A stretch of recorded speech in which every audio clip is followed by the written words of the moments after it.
Yeah, why hello replay viewers. Let's see who tunes on in. Activity 79, first one in the room, and Rick Fisher, hello. Good to see you there. Ramona, good to see you. Dave Jeffries out there in Niagara Falls, welcome. Good to see you there. Travis Weeks and JR, good to see you. Good to see you there. DeBailey out there in London, and Chiladean up there in Vancouver, Canada. Smoke 'em if you got 'em. Good to see you there. Nadine Smith, welcome. Good to see you. William out here in Brooklyn. Hope you're doing well, William. Good to see you. Tom Constantine, welcome. Good to see you. Everybody, people. Welcome to Cadman Plaza here in Brooklyn. And boy, do I have a long live stream for you guys today. And a lot of live streams actually today in the Dutch Maz family of networks. Good to see you. Tamara out there in Texas, and Ricochet, welcome. Good to see you. Let's see if 50 people tune in the first 5 minutes. New intro video. Hopefully you guys like the new intro video. And it looks like we have our microphones working again. So that's another good thing. Good to see you there, Lunoru. You love Brooklyn Bridge streams. Well, you got to have the best coming up right now. Just having a coffee, 420 soon. Nice. I am knowledgeable about the bridge. Thank you so much. Yes, I am a licensed New York City tour guide, so I have to know things about the Brooklyn Bridge. I love my bridge, and we're going to take a walk over it. We're going to walk up Broadway. We're going to make our way up to Washington Square Park. I think we'll do 5th Avenue after Washington Square Park, and then we'll make our way up through Madison Square Park, Flatiron Building, back onto Broadway, and we'll end at Macy's 34th Street. Yeah, sounds clear, yeah. Sounds a little clear. Don't you love the new intro video? Me too. I got to thank the folks at Clip Champ. Is it Clip Champ or Clip Chump? Anyway, Clip Champ, I think it's called. It's a free editing software on Windows 11 computers, and everything you saw there was completely copyright-free, domain-free, stock footage and music, and yeah, so I didn't pay a dime for that, so pretty cool. Sounds like I'm on a fabulous voyage. Jim, we're going to have a fabulous voyage today on the live stream. Absolutely, Jim. Good to see you. Good to see you, Diana Lee. Welcome. A great show on the way. Yes, indeed. Activity 79. Jamie the Rooster, welcome. The baby has come home to roost. All right. Well, congratulations, Jamie. Welcome to the live stream. Good to see everybody. Good to see you, Picard. Welcome. Let's see what the city looks like today. You're going to see a big chunk of it. Probably going to do about, on this live stream, probably about 14,000 steps. So that is on schedule. And we're starting a little early. I was expecting to be on at 12 noon, but look at this. I think it's only 11:30 right now. So we'll be on until 3 o'clock. And then after that, going to take a little break. And then later on tonight, we'll have another live stream. And we're going to a tree lighting. I don't know which one just yet, but we're going to a tree lighting tonight. A whole bunch of trees are lighting tonight. And tomorrow you guys in the chat can answer this if anyone asks, will I be at Rockefeller Center tomorrow? And the answer to that is no. But we will be live tomorrow night, I think. I think tomorrow night we will be live, but not at Rockefeller Center. Good to see you there, Miss Cecilia, welcome. Good to see everybody. Okay, I guess we're only gonna get 35 in the first 5 minutes. That's cool. Let's start walking. Let's activate those motion activated viewers. Good to see RJ out there in snowy Colorado. Welcome. It's a cloudy day here in New York at the moment. It's a cloudy day. Welcome to Cadman Plaza. Off in the distance, you have Brooklyn City Hall, today called Brooklyn Borough Hall. I think we're going to take Montague down to the Montague Street down to. We'll do the promenade and hop on the bridge. So let's do that. Good to see you there, Land Rover 1965. Welcome. Let's see. Is this like a dangerous thing I'm doing here? What the hell am I doing here? This is a little sketch. A little sketchy. A little sketchy. Forgot who it was that streamed there last night, but the quality was bad. Streamed where? At Rockefeller?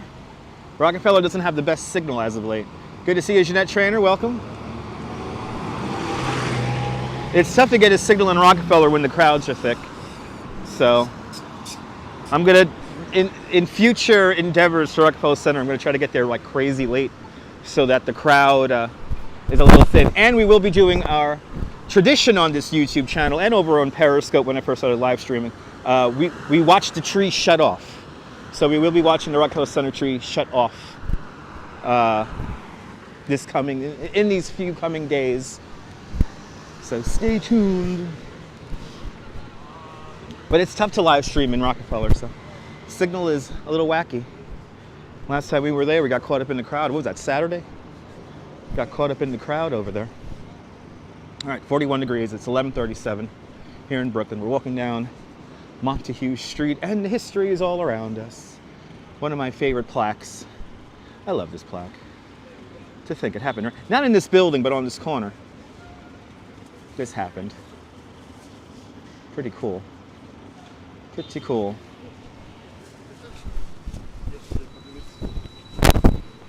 And Gimble is already fussing. Good to see you there, Phyllis. Welcome.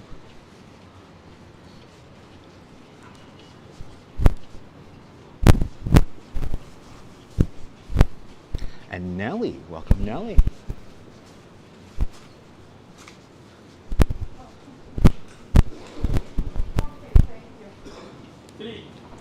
No, it's on Wednesday, Jamie. It's tomorrow.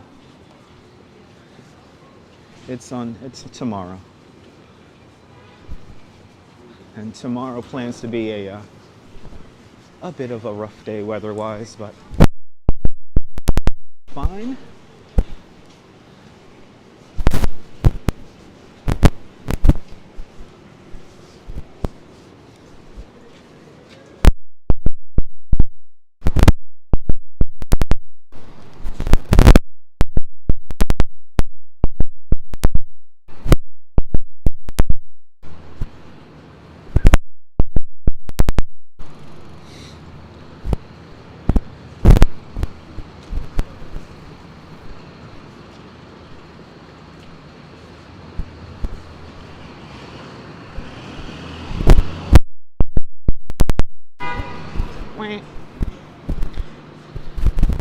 We got good sound again. I'm so happy Prism Live Studio did an update.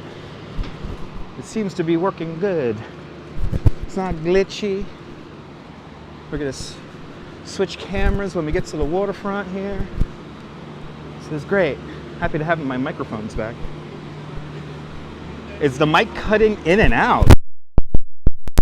I was just mentioning about the microphone. You're saying it's cutting in and out. Are you sure it's cutting in and out? Or I think you're hearing my jacket. I think you guys are hearing my jacket. Because the connection appears to be good. But I think you guys are hearing my jacket. It's cutting. Really? Yeah, it could be rubbing on something. I think it's rubbing on something because when the microphone disconnects, I get a thing on the screen. Let me see here. Let me try this. Gotta move my microphone. Let me quickly do this. I think it's rubbing on something, guys. Okay, I think now. I don't know if you could probably get to hear my jacket a little bit more now, but we'll see. Good to see you from Turkey. How about that? Streaming quality is good. It is good, JR. Good to see you there, Paula. Welcome. Right now. But I think you guys are hearing my jacket. I don't know how it sounds now, because I have changed the position of the microphone now. You guys are now on, still breaking up. Really? Oh boy, we have to disconnect.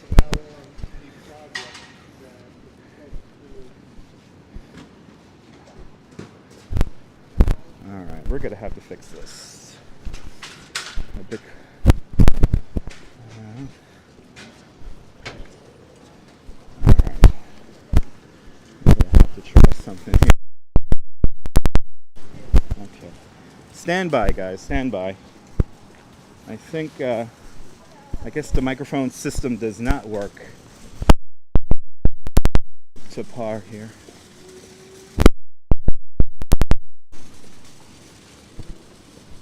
And are we near the Lower East Side? No, we're in Brooklyn right now. Good to see you, Mike. Welcome. I guess I'm going to have to disconnect.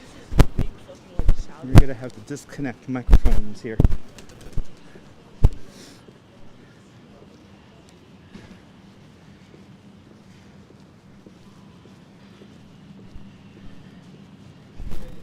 That's a shame. It's going to be a little windy up on the bridge today, so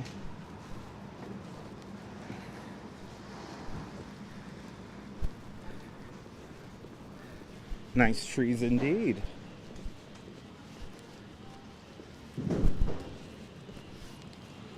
Good to see you, Leela. Welcome.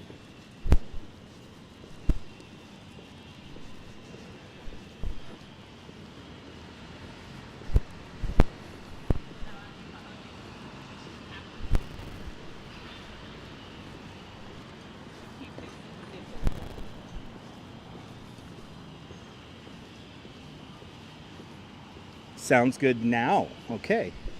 Thank you so much, William. I'm hearing the my jacket. I think you guys are hearing my jacket rustle a bit. Now you guys are on my shoulder. You guys are connected to my bag now. How much for trees? I don't know, Mike. Each place sells trees at different prices. Good to see you, Colleen. Welcome. If my friend Adam watches, he works for a big tree, Christmas tree company. He'll tell you prices if he tunes in. Good to see you, Darlene. Hello, Rolo. Welcome.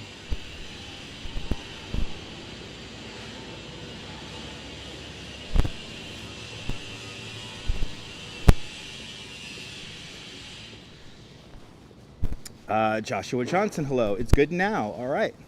Good to see Orphan Annie. Welcome. Please be careful about the emojis. Sometimes Nightbot does not like too many emojis. So before people get upset, and people always get upset about the emojis, please keep that in mind. Good to see you, Susan. Welcome.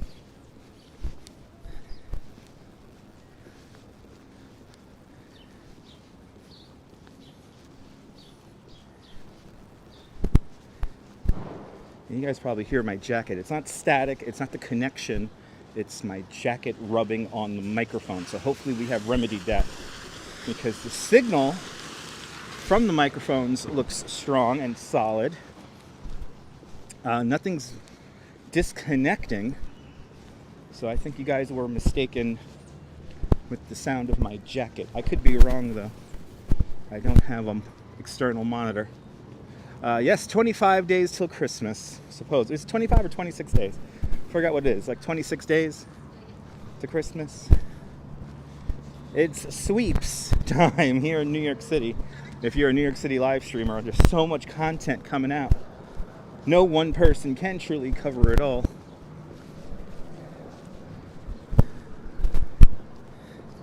My Thanksgiving was fantastic. I did not buy anything for Black Friday.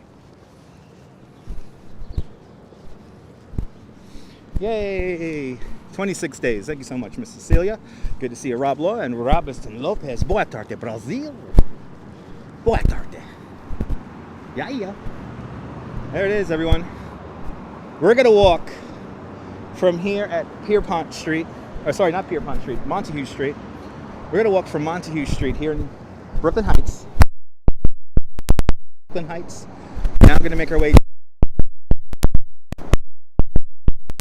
to the Empire State Building. Let's zoom around with the super zoom. Ooh, okay, a little slow, but it's okay. Well, there it is, everyone. Empire State Building. We'll be a block away from the Empire State Building when we conclude this live stream. We're going to make our way over to Macy's on 34th Street and Broadway. And that's only about a block over from Macy's. So we're going to make our way over to the Empire State Building today. We're going to get some great views of the Empire State Building today. Again, today's live stream should take about 3 hours. And then later on tonight, we'll be at a tree lighting ceremony starting at around 6 o'clock. Stay tuned. It's going to be a fun one. Lots of great music tonight. I will not mute the music for copyright. If you're new to the broadcast and you like the fact that I do not mute or play copyright-free music over actual real-life stuff happening around me, make sure you smash that like button. If you're new to the channel, make sure to subscribe for more exciting adventures here in New York City. We're going to be walking about 6 miles today, Rob. About 6 miles today. Amazing sky indeed. Cloudy, overcast day here in New York, but it's not raining. The rain's coming tomorrow afternoon. Good to see you, Jack CC, out there in a very snowy Colorado. Hopefully everyone's staying warm out there in Colorado. Break out the shovels and break out the hot chocolate, because winter has now come upon us. Get those walking shoes ready, that's right. Send some of that snow up to New Hampshire, absolutely. All right, guys. Here we go, guys. Here we go. Off we go. Up the Brooklyn Promenade here. It'll be it's right on the cusp of being just a little chilly and cold. We're right on it. We're right on the cusp. Right at the edge of it. Looks, it's a little chilly. I will consider this chilly. I am wearing my live stream glove. I'm not wearing my live stream hat just yet.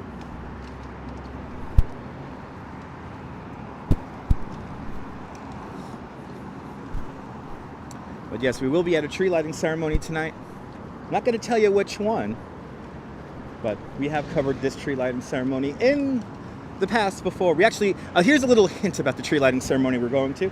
A couple of years ago, back in, it was 2019, we were actually invited to this tree lighting ceremony. We were invited by the somebody who works for the Hughes Corporation, the people who run the location where we'll be going to later on this evening. But they actually invited us out, and they said, I want you to cover this, and we're gonna, if you let us, we'll re-edit stuff and use stuff for our own personal stuff, our own personal social medias. So it was nice. Snow coming to Vancouver, British Columbia. That's a beautiful thing. I hope we get snow here in New York. Snow is like money in the bank for a New York City live streamer. Wearing fleece indoors. Paula, turn up the heat. Turn up the heat, Paula.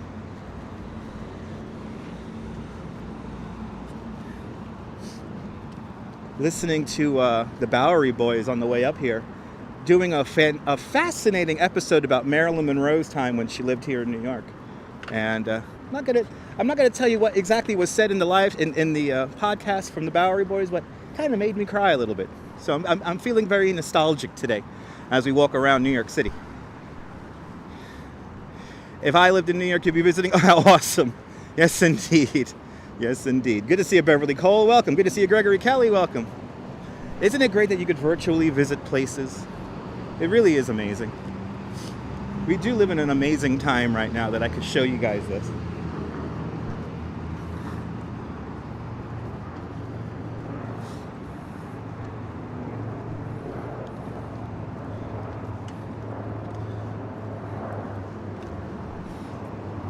That's why I want to get the audio just right for you guys, because I want you guys to really feel like you're here. I want you guys to feel like you're here, experiencing the city. That is my job, is to help facilitate virtual travel for you guys. And also make sure it's just shot pretty. I do like framing shots, as you see, and kind of holding them as we walk around here. Isn't that a beautiful sight across the river? Buy the book. Good to see you. Welcome. We're going to have a lovely tour today. We're going to see quite a lot. Big chunk of the city coming up next. And then tonight, tree lighting.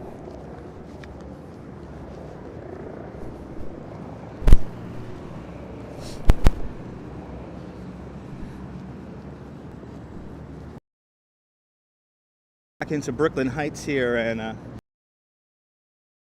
homes here in Brooklyn Heights.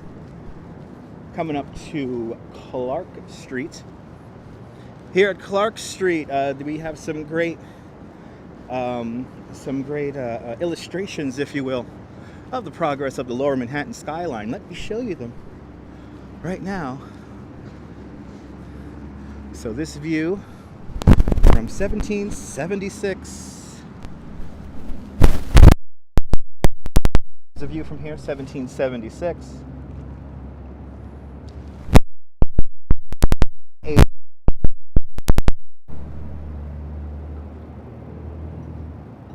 Then we move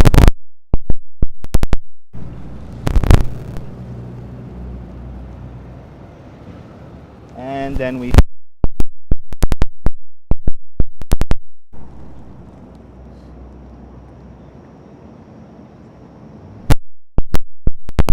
today. How great is that? Gregory Kelly's asking, just learned about New York City street artist Tom Bob. Have I ever seen his work in New York City? Tom Bob, he sounds familiar, Gregory, but I don't know exactly what kind of work he does. So, sounds familiar, but I'm not sure if I've seen any of his work in the city personally. Never get tired of this view. Absolutely, me too. Yes, you can. Yes, you can, Diana. Absolutely, yes, you can.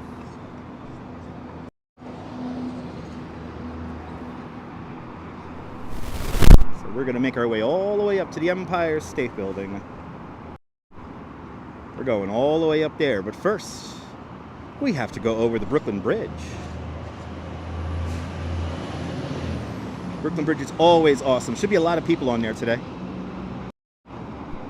Should be a lot of people on there today, because there are a lot of tourists in town. Even though my tour canceled on me, but I'm not going to complain. Let's quickly say hello to Liberty Enlightening the World, Statue of Liberty. There she is. Liberty Enlightening the World, standing at 305 feet 1 inch. The 7 points in her crown are for the 7 seas and 7 continents of the world. The torch she is carrying is of enlightenment of democracy. If you get 2 pennies together, that is how thick her skin is. And her skeleton was created by Gustave Eiffel of Eiffel Tower fame. The pedestal itself is nearly half the height of the statue. Kind of amazing. Standing out there in the middle of New York Harbor. The Statue of Liberty, everybody. As we make our way at the Staten Island Ferry. Staten Island Ferry pulling out? Let's see here. Is the Staten Island Ferry pulling out? The white boat in the foreground, that's the Governor's Island Ferry, leaving from the historic Lower Manhattan Maritime Building. And then right next door, the blue building with the big orange boat coming out of it, that's the Staten Island Ferry. And I think the Staten Island Ferry is slowly departing. Yes, it is. Staten Island bound departure for the Staten Island Ferry. On most days, on most weekdays, up to 75,000 people ride the Staten Island Ferry every day. Kind of amazing. We'll find out, Diana. We'll find out. Staten Island Ferry. Tallest building in all of New York City. It's coming into view, and that's One World Trade Center. One World Trade Center standing at the symbolic 1,776 feet tall, or 542 meters tall. One World Trade Center, the 4th or 6th tallest building in the world, depending on how you consider tall buildings. The Needle alone is 407 feet tall, or 151 meters tall. At the base of the Needle, you got 3 rings. Those are communication rings to facilitate television and radio communications across New York City. And right where the glass stops, that is the same height as the original Twin Towers of the World Trade Center, at about 1,397 feet tall. From this perspective, the Twin Towers of the World Trade Center will be immediately to the left of One World Trade Center. Santiago Duran, bienvenidos a Uruguay. Bienvenidos, you're more than welcome for the tour. And I'm in full tour guide mode today because I did not work. So I'm working for you guys today. Good to see you, Jerry. Back into Brooklyn Heights.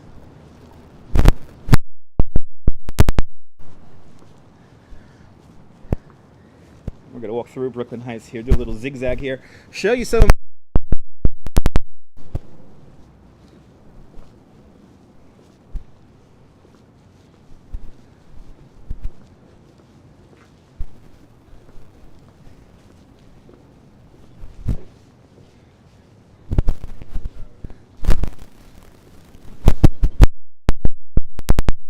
Columbia.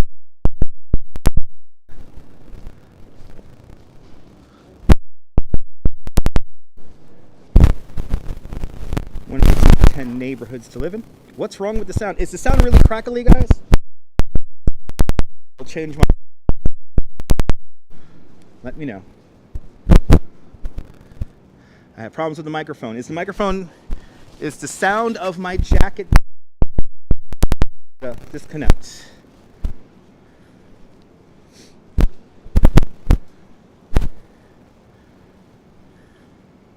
Yes? All right, guys. We are disconnecting the good microphone. Let me get back down to a bench here and disconnect. It's not crackly. You guys hear my jacket. And the jacket seems to be making noise.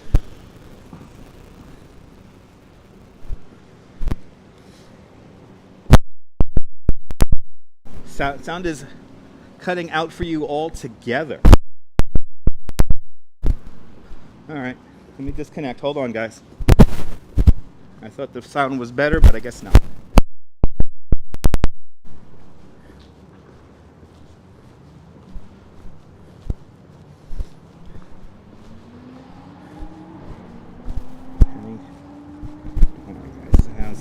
All right.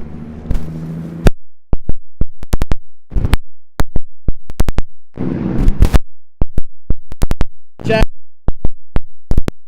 So I gotta disconnect. Hold on, guys.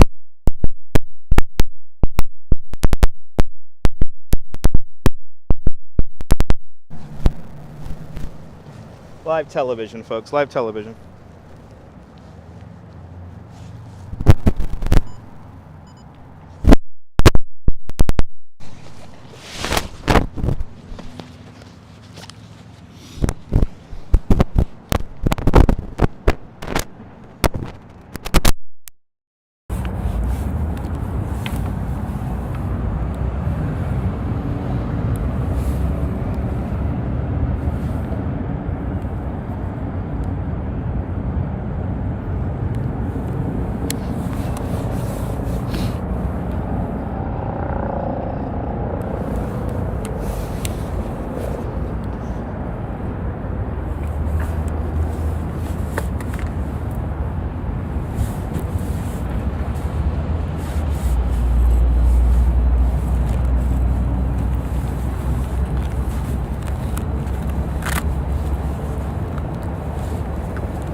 All right, I think, let's see if the jacket interferes with this. I'm worried that the jacket's got to now totally interfere with the new setup now.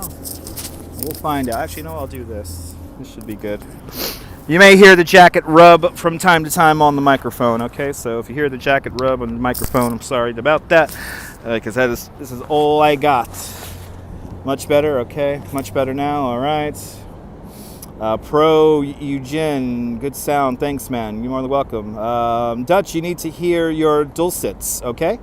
Yes, I think the jacket was, live streaming 101, Pittsburgh living. Good to see you. Good to see you there, JC. Welcome. All right, I think we're good now. I think we are good. Let me just adjust this. And now, again, you may hear the microphone rubbing on the on the jacket. So sorry about that if you hear the microphone rub on the jacket. Khalid Rampersad, welcome. Okay, good to see you, Chris B8s. Welcome. It's good now. It's good now. All right. Caught up with the chat. All right, let's continue on. Hopefully now we won't have any audio issues. Because now we're old school now. We are plugged in. Finally got here, Wilbs. Awesome. Welcome. Beautiful view indeed. Yes, indeed. Beautiful view. Good to see you, Francisco. Much better. All right, there you go. Okay. Again, you're going to hear my jacket probably. You probably guys are going to hear my jacket go. My jacket's a little loud on the microphone. Good to see you, Rainier. Welcome. It's a shame I can't use my microphone setup.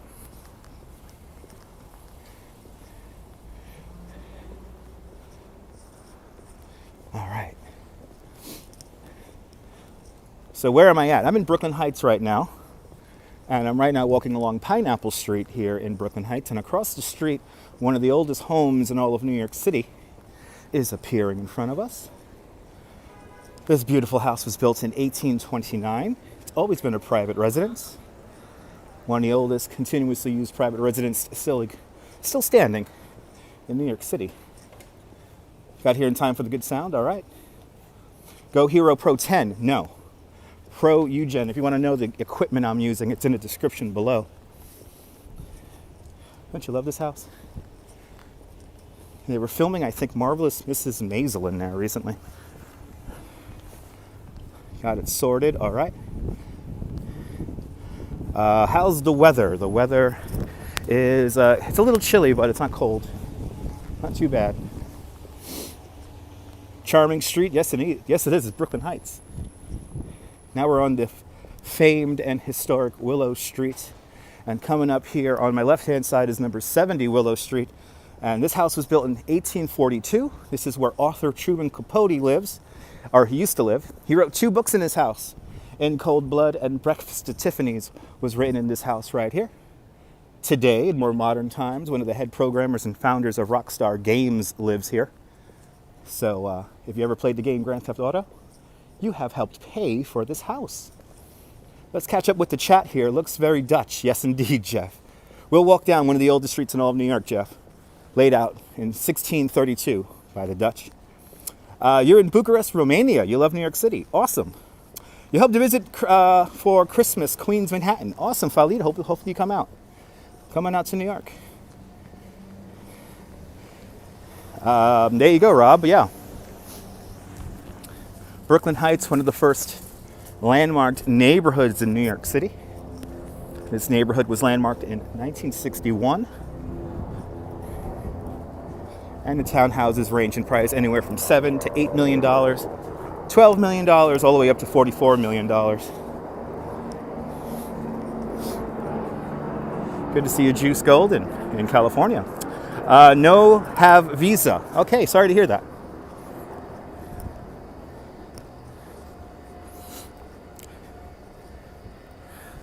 Indonesia's in the house. Good to see you, Hannah. Welcome. Welcome, welcome, welcome.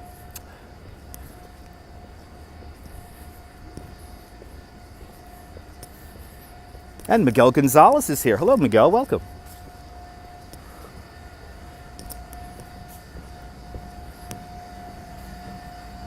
Yeah, no, Diana, a lot of this area, it's like sheltered by the wind. So that's why you have a lot of trees still with leaves on them.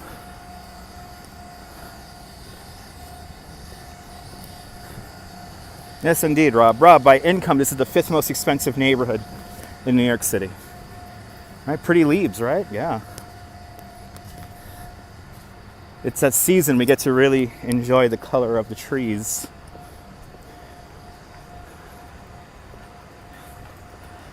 I don't think you ever visited this area. Well, not a lot of people do visit this area. You ready for Christmas? Yes, I am. I have lots of Christmas live streams coming up, including one later on tonight.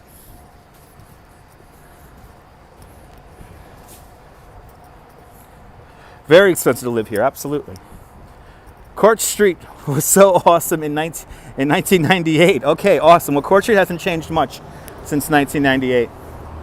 We have now made a right-hand turn on one of the oldest streets in all of New York City. This is called Middag Street in Dutch. This street was laid out in 1632. You come in May to celebrate your 70th birthday. Awesome. It is expensive, William. Yes, it is expensive. It's okay, Diana. Miguel, awesome. Brazil's in the house. Aldralindo. Boa tarde, Aldralino. Boa tarde, Brasil.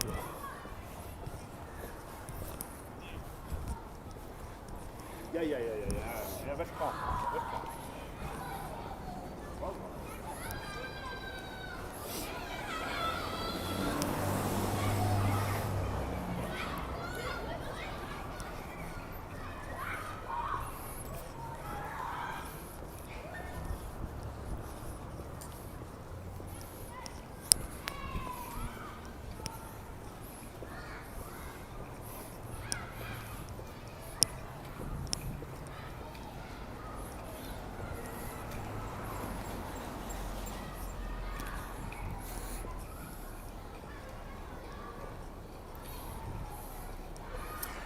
You like the fact that I don't walk in streets where there's not too many people.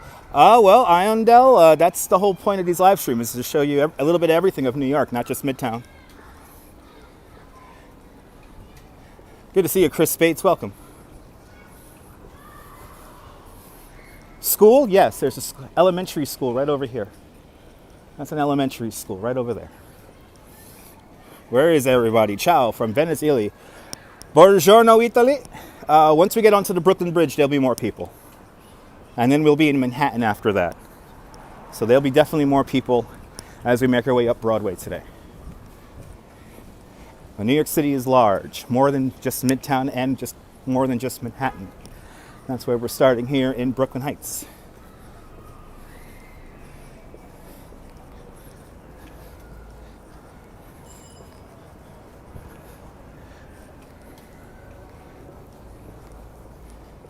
This place is totally new to you. Well, Brooklyn Heights, one of the storied neighborhoods of New York City. A lot of famous people have and still do live here. Current residents include Brad Pitt and Emily Blunt and also Anne Hathaway. They all live within about a 6-block radius from where I'm walking right now. Looking forward for this. Awesome, Tina. Stay tuned. We'll be here for a bit. Hat for the Brooklyn Bridge, maybe. It is a long walk from Brooklyn to Macy's. Yes, it is, Jeff. I'm doing the walk for you, though. Again, New York is more than just Midtown. Why are there fences around the trees? Daily Watcher. Fences are around the trees because they got to do construction on the road. So whenever they do construction in the road, especially in historic districts like Brooklyn Heights, they put fences around the tree temporarily for construction. Sometimes older trees have a distinction of having a wrought iron fence around them because we want to make sure those trees are perfectly safe even when there's not construction happening.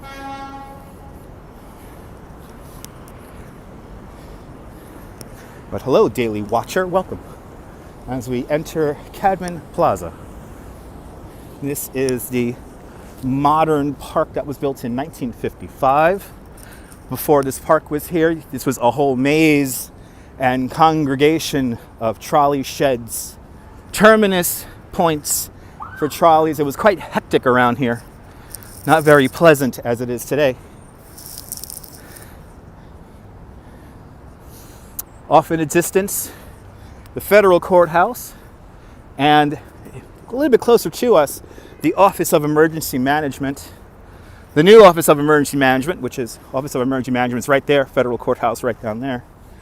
The new Office of Emergency Management, created after September 11th.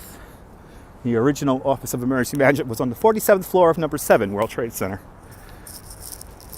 Good to see you, Mark. You like the new intro, Mark? Awesome. Mark, I hope it's a lot more easier to watch, Mark.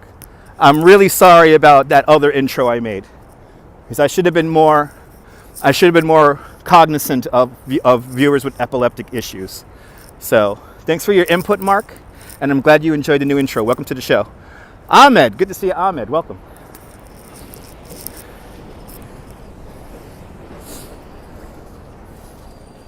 Let's make our way up onto the office. Let's make our way up onto the Brooklyn Bridge.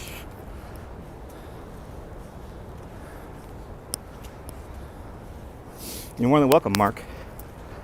You're more than welcome. See, everyone asking, where are the people at? The people are right up here. They're coming off and on the bridge. Currently, the Brooklyn Bridge, the 5th most popular destination for tourists. You know, it was not like this in the 90s. I kind of missed the days in the 90s where I could go up onto the Brooklyn Bridge on a hot summer day and there's barely anyone on it. I kind of miss those days. Good to see you there, sunshine after the rain.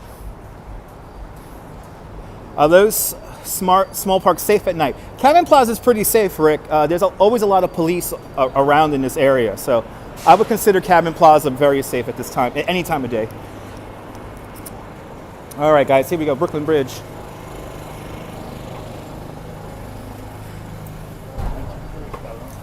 Yes, indeed, Darlene. Hannah, read the description below.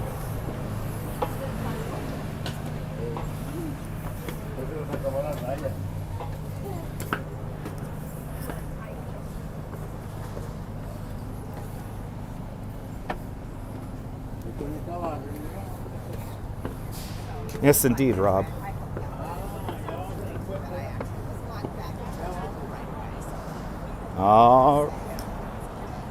Okay. All right, ladies and gentlemen, here it is. Star of the show, the 139-year-old Brooklyn Bridge. Good to see you, Denise. Welcome.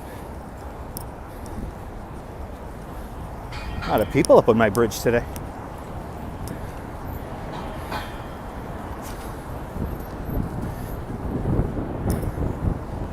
You're more than welcome, William. Good luck with the new job, William. Good luck with the new job. My office is very crowded, Mark. They gotta outlaw these tables here. We're one backfiring car engine away from a disaster up here, and these tables will be the prime culprit. I do not like all the tables that are beginning to emerge on the Brooklyn Bridge. It is legitimately becoming a safety issue.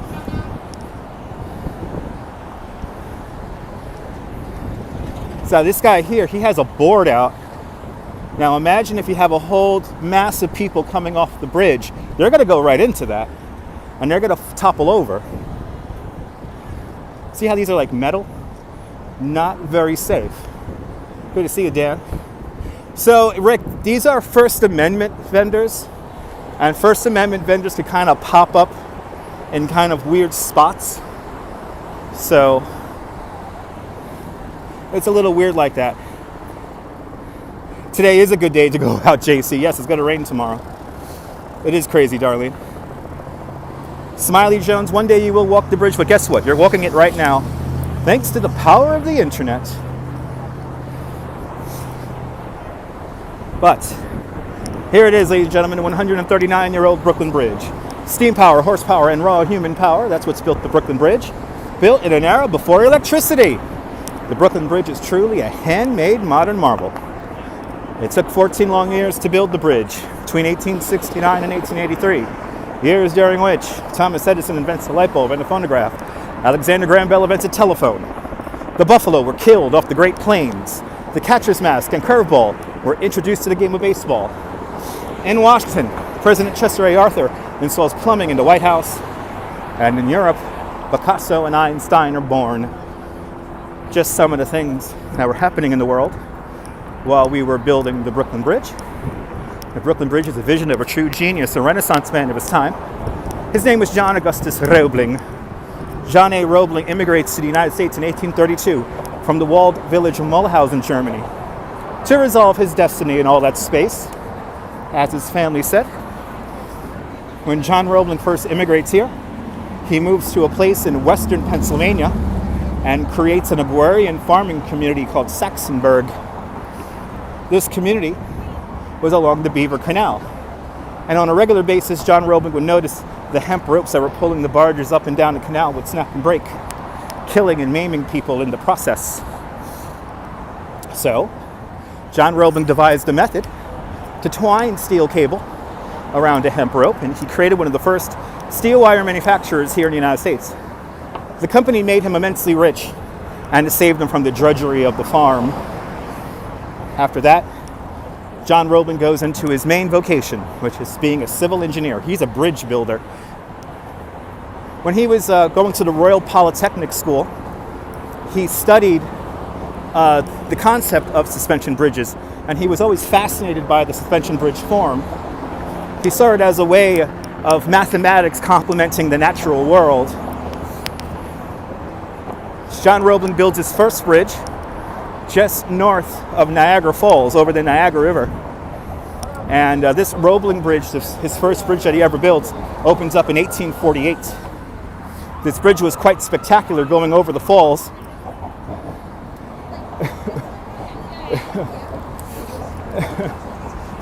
Mark Twain walked over that Niagara Falls bridge.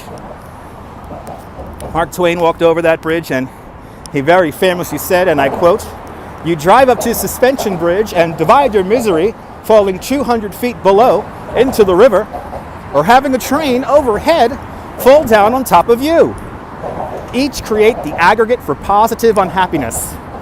And it was a quite spectacular bridge with a footpath underneath the freight rail line. Today, only the footings of that bridge exist. His second bridge was a small cast iron bridge in Pittsburgh, Pennsylvania, over the Allegheny River. That bridge still stands today.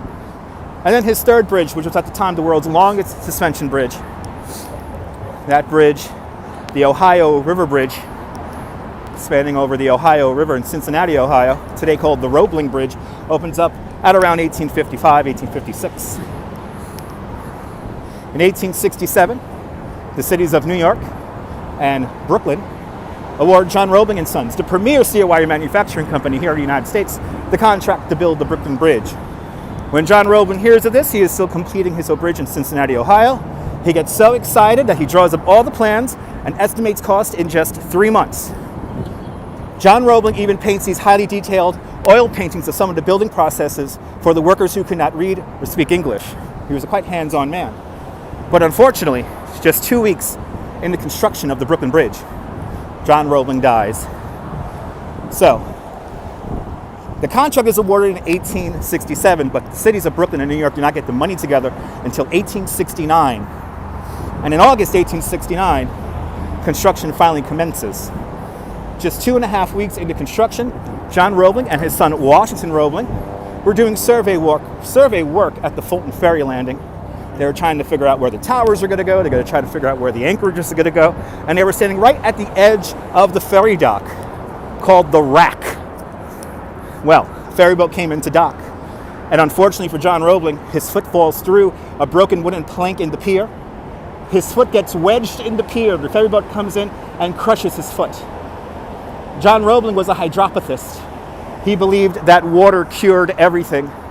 Against the wishes of his son Washington, fresh from the Civil War, he's like, "Dad, you got to amputate your foot. You got to die of gangrene." He's like, no, water will cure me.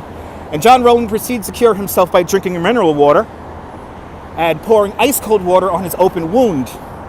Needless to say, 18 days later, John Roebling dies of the most agonizing bout of tetanus and lockjaw. So now enter his son, Washington Roebling. Washington Roebling, his father's favorite apprentice. Washington Roebling, a veteran of the Civil War. He actually rose his way up, all the way from private, all the way up to colonel, by helping build and design temporary bridges for the war. Most people simply called Washington Roebling Colonel Roebling. But Washington Roebling is assumed all the responsibilities of building his father's bridge, and at the time he was quite young, just 32 years old. So now, the hardest part of this entire bridge's construction we cannot see. It's the foundations for these towers down below. We use what they call the caisson method. And the caisson method, very simplified, is a large wooden box. You place this wooden box on the bottom of the riverbed. Air pressure forces water out of the box. Workers enter the box through a shaft under very high pressure. The workers then undermine the edge of the box. As more material from the river bottom comes out, it gets taken out this chute right here, and the box slowly settles down. As the box slowly settles down, you put more bricks on top of it to create more weight, and then this box will push through the soil. They thought there was just sand at the bottom of the river, but no, there was rocks and boulders and stuff. For every month they estimated to do excavation work, 5 months we needed to do the same amount of work. And it was tough work. This was really scary work. They basically undermined the edge of the box. The edges of the box pierce into the ground. And then as this box slowly settles down, you put more stones on top of it. And they were even using gunpowder to break up some of these rocks and boulders that they encountered. And the crazy thing is that, again, for every month they estimated to do excavation work, 5 months we needed to do the same amount of work. And it was very tough work because everything was done with pickaxes and shovels. Remember that electricity is not invented yet, so your only source of light were these calcium torches that gave off a rotten egg smell, while the rest of the caisson lied in darkness. The Brooklyn Tower of the Brooklyn Bridge rests on bedrock, roughly 44 feet below river bottom. But when they were doing test borings for the Manhattan Tower of the Brooklyn Bridge, they found out that they would have to sink the caisson, the Manhattan caisson, to the appalling depth of 109 feet below river bottom. How many men are going to die? At this point, 32 men died in the foundation for the Brooklyn Tower alone. And it's probably more men than that because a lot of men just went home sick and died at home. But 2.5 years into construction of the Brooklyn Bridge, Washington Roebling is nearly killed. Washington Roebling, just like his father, was a very hands-on engineer, and he came here to the job site almost on a daily basis to personally supervise the work being done. 2.5 years in the construction of the Brooklyn Bridge, Washington Roebling is working in the Manhattan caisson of the Brooklyn Bridge, and he comes down with a very bad case of the bends. Back then, they called it caisson's disease because they really didn't have any idea of what was the effect on the human body with all that air pressure bearing down on it. And from that moment on, Washington Roebling is paralyzed from the waist down, and he's no longer able to manage the Brooklyn Bridge's construction. For the duration of the Brooklyn Bridge's construction, Washington Roebling manages the Brooklyn Bridge's construction from his bedroom window just over there in Brooklyn Heights. But after Washington Roebling is basically bedridden, who really builds the Brooklyn Bridge?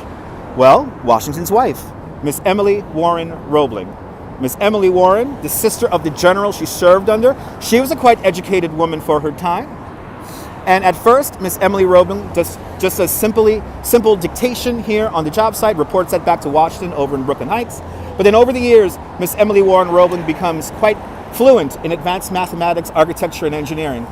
Anything you need to know to build the Brooklyn Bridge, she basically self-taught herself under the guidance of her husband, Washington. It was also very famous, he said, that Emily Roebling was the soother of hurt souls. Whenever the egos of the engineers and the architects got a little bit overinflated, she knew how to talk to people. She kept everyone in check.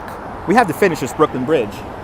But after 14 long years, Miss Emily Warren Roebling is the first ceremonial crossing over the Brooklyn Bridge. May 24th, 1883. We have a big party, a big day. Everyone in Brooklyn has the day off. It was a stupendous occasion. The president and vice president were here in attendance.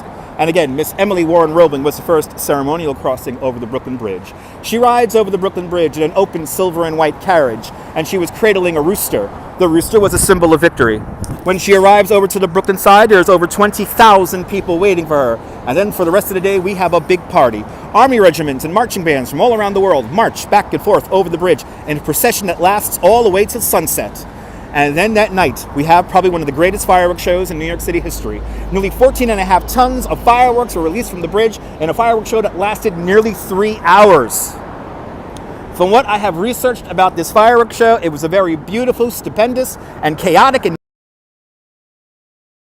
there's fireworks being shot off the top of the roadway here. There's fireworks being shot at the top of the towers here. There's boats down in the East River shooting off their own fireworks. And they kept the bridge open to traffic the entire time.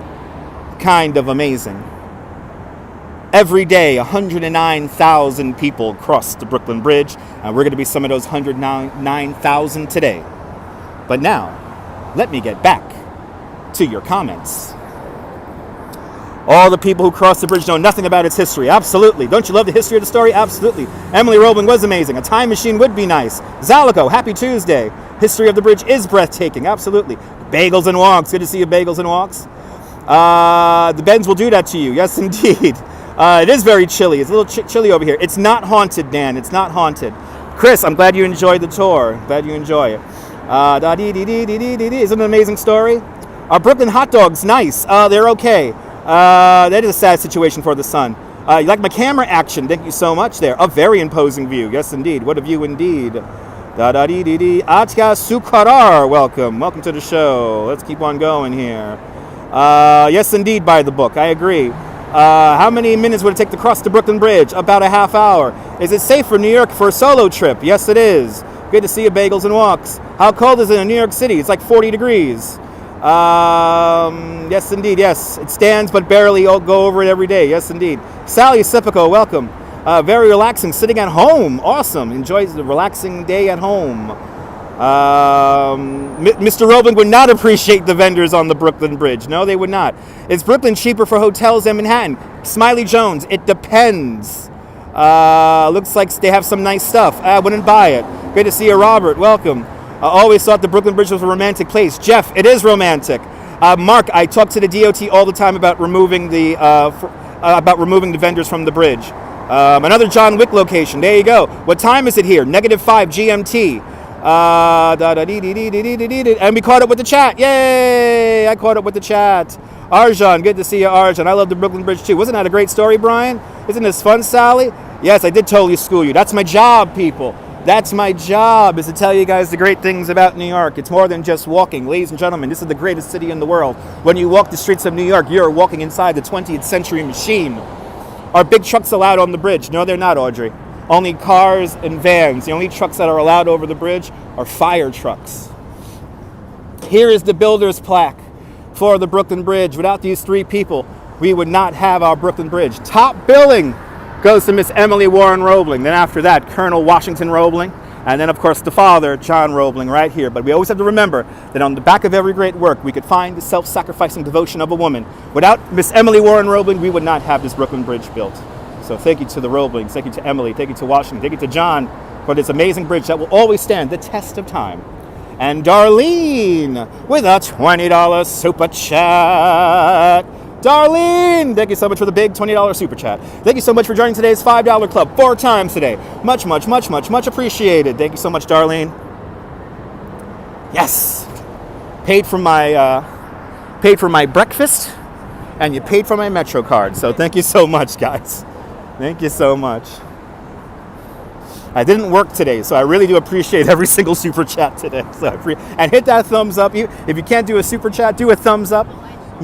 Maybe consider becoming a member of the channel to enjoy some custom emojis created by Brooklyn artists. But here we are. We are officially on the center span of the Brooklyn Bridge. Between the two towers, it's exactly 1,600 feet.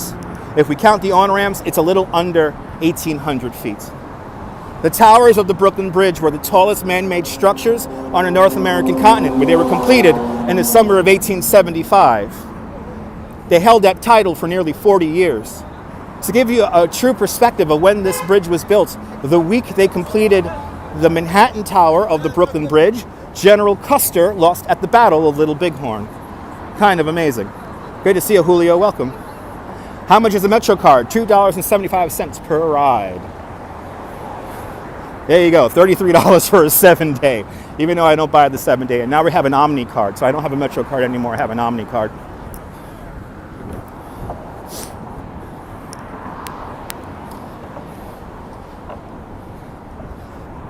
The promenade of the Brooklyn Bridge today only for pedestrians.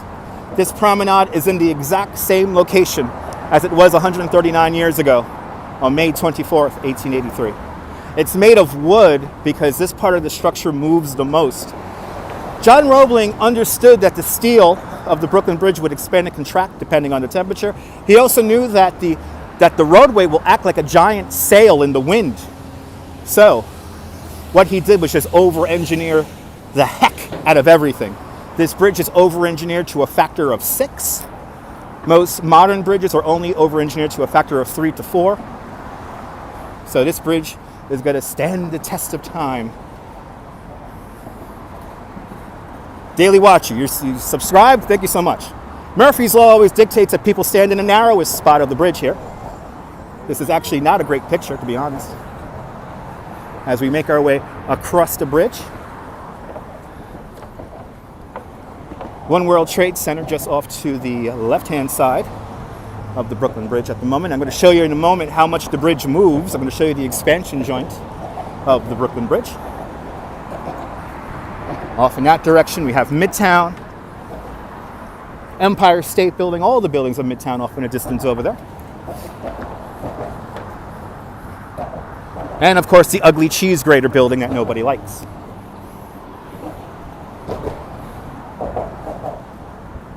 Now, if you want to take a picture anywhere on the bridge, I always recommend this spot to take the picture.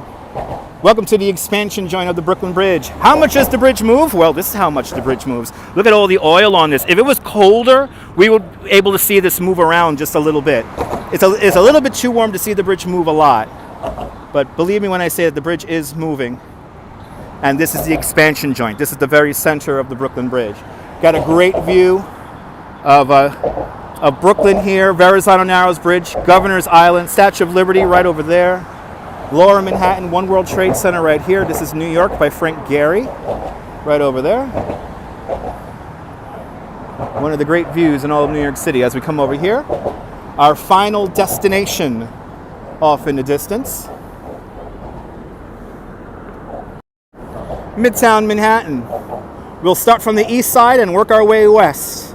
As we zoom on in, I see the Citicorp Center and the Chrysler Building. I see 432 Park Avenue, and I see the MetLife Building, formerly known as the Pan Am Building.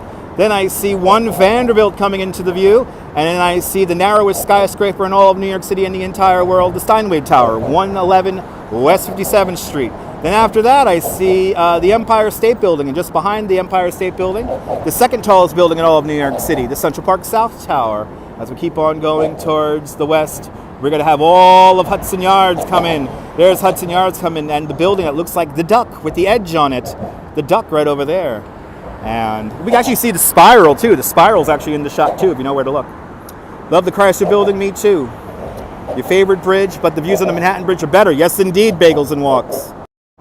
Bagels and Walks, I have to agree. The view on the Manhattan Bridge is better, but good luck doing a long exposure picture on the Manhattan Bridge.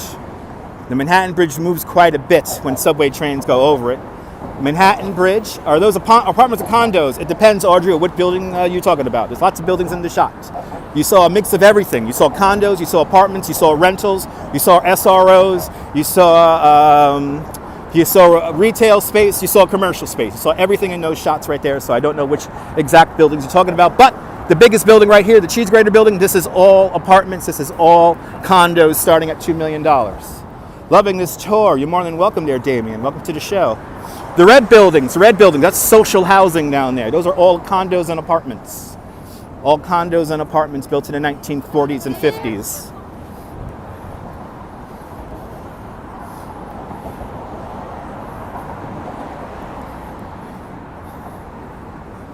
Got these big cages here blocking the way up the cables here of the bridge.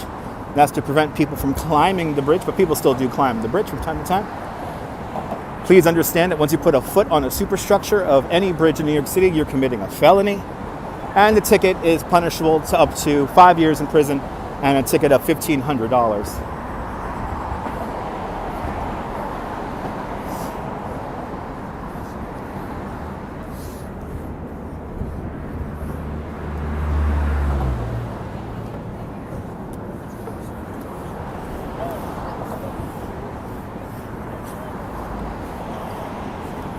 Good to see you, Nibble. Bienvenue.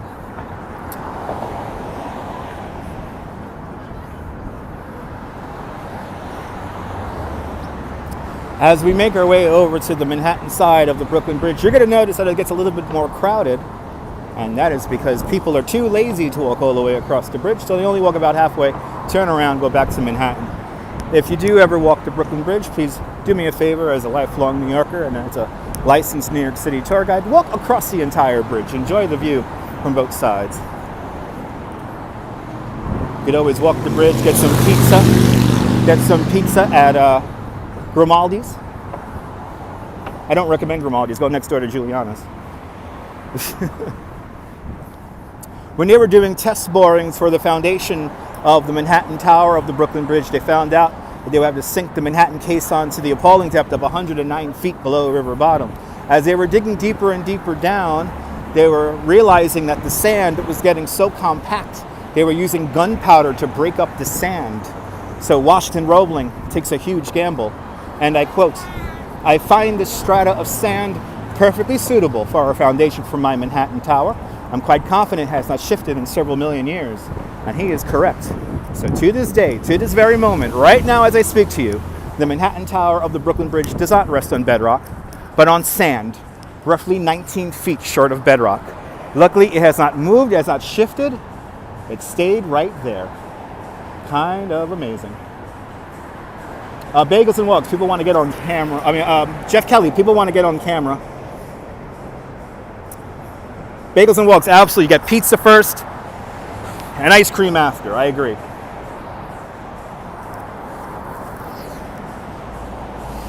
Let's continue on here. Somebody has music playing down below. Or is that a vendor up here? There's a vendor. Oh, this guy is just going to DJ. He's going to DJ right in front of the dedication plaque to the Brooklyn Bridge. There it is, the original dedication plaque to the Brooklyn Bridge. Can't even enjoy the dedication plaque to the Brooklyn Bridge. But people, all the people hustling up here. A lot of noise pollution, yes indeed. Where were those stones imported from? They're from mostly, the granite used to create the Brooklyn Bridge was mostly sourced from Pennsylvania and Ohio. Beautiful view indeed. But yes, the stone, the granite that creates the towers for the Brooklyn Bridge was sourced from Ohio and Pennsylvania. Love the pinch in the head, that's my job. Yeah, right, Bagels and Milks, I've seen it all too. Oh, this guy really wants to be on camera.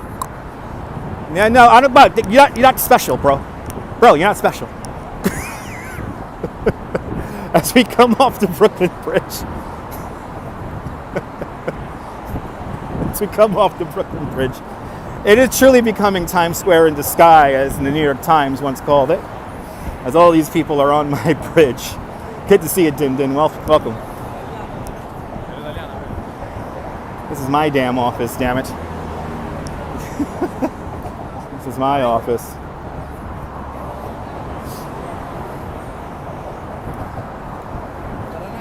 And once again, Murphy's Law dictates that people like to stand in the most narrowest spot of the bridge here. As somebody stands on the bridge, if he falls off the bridge, I will laugh loudly and we will live stream it. So for the most part, the pathway here on the Brooklyn Bridge is about 16 feet wide, but here in the narrow spot, it is just 10 feet wide. And because of that, there's always a bit of a bottleneck of people here. Good to see you, John. Welcome. And remember that when you stand on these cages here, understand that the structure is a dynamic structure. It does vibrate, it does move. And I have seen people who stand on the cages fall off onto the roadway. Look how crowded it gets on this side. For people said, where are the people? Well, here are the people now. Every day, again, 109,000 people cross the Brooklyn Bridge. That's around 22 million a year.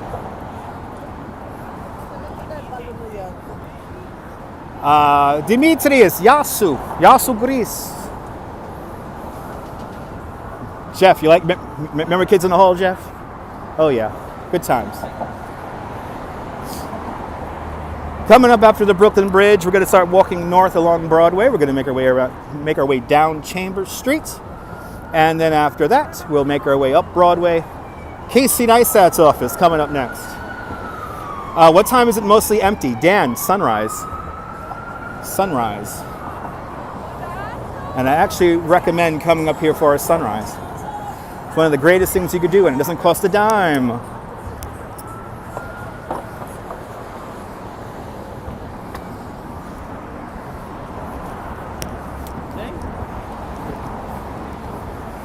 What's the building across, what? That building across the street, you owe it. Are you talking about Verizon? I pay my Verizon bill every month. 800 gold coins and 5 pints of blood. Audrey, yes, the promenade level of the Brooklyn Bridge, for the most part, is wood, because that's the part of the structure that moves the most. Now we're on these concrete ramps that were created way back in 1988, 1989. Before then, there were sets of stairs that took you over the bridge. But Mayor Edward I. Koch was the one that installed these ramps we see today to make the bridge accessible to people in wheelchairs. As we make our way over the bridge,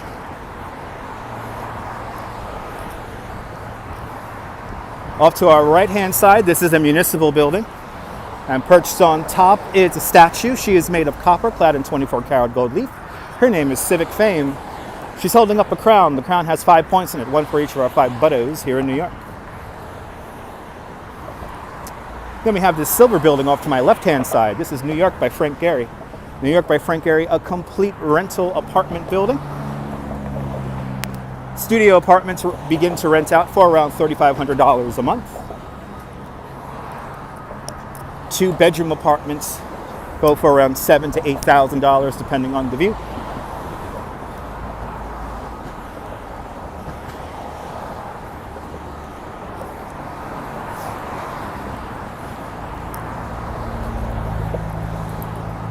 As we make our way down into Manhattan.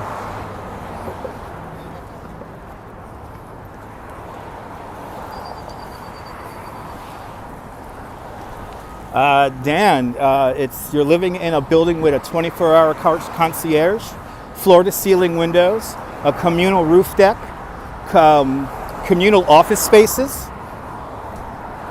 parking. You got a parking spot. You also get bike parking. You get quite a lot, Dan. City Hall straight ahead, amongst the trees down below. New York City Hall, the oldest continuously operating city hall in the United States. The building was completed in 1811, opened up for business in 1812. The same year we introduced the grid plan to the island of Manhattan.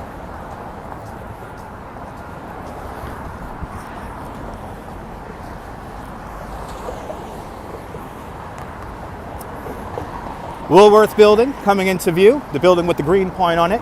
The Woolworth Building, the tallest building in the world in 1913 and the only skyscraper in skyscraper history to be paid for its construction in cash. Mr. Woolworth did not want to take a loan out for the construction of the tower, so he paid for it in one shot, $14.5 million. In today's money, that is $2.1 billion. The lower part of the building is still office space, but the upper floors after the setback are lovely apartments. They're really more like houses, from what I've been told. They're like 2, 3, 5-story homes on the top of the Woolworth Building. You can live inside of the green pyramid on the top of the Woolworth Building in an apartment called the Pinnacle, also known as the Castle in the Sky. That apartment can be yours for the bargain basement price of $79 million. What's the building in the original Spider-Man where the Green Goblin stays called? Dan, I do not know that off the top of my head. I haven't watched a Spider-Man movie in quite some time, so I don't know. Maybe that might have been 40 Wall Street. I really don't know. I'll pick you up an egg cream at Woolworths, John. I'll pick you up an egg cream. I gotta go for a coffee myself.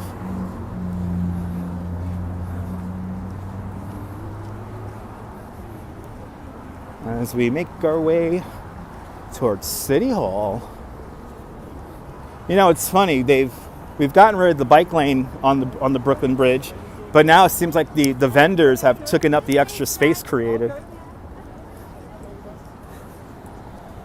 There you go, Windsor Tower. There you go, Chris. Thank you so much.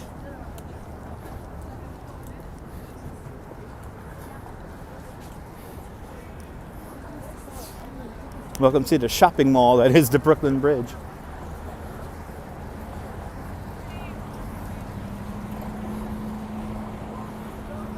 You got it, Dan.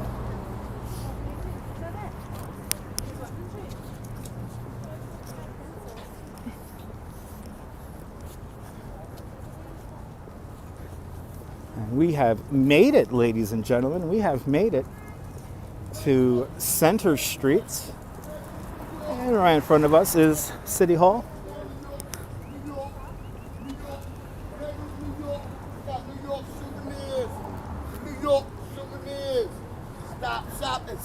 New York. New York. Take a shot of your favorite liqueur every time she says New York. $5. Ooh. Plenty of Starbucks around. Jeff, let's count all the Starbucks we pass along Broadway, eh?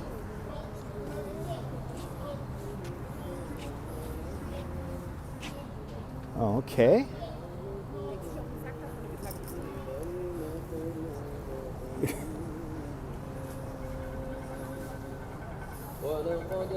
Yallah.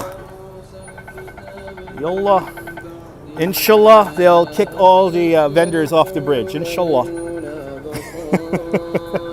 Yallah. Yallah. All right. Off to my right-hand side, the appellate's courts building.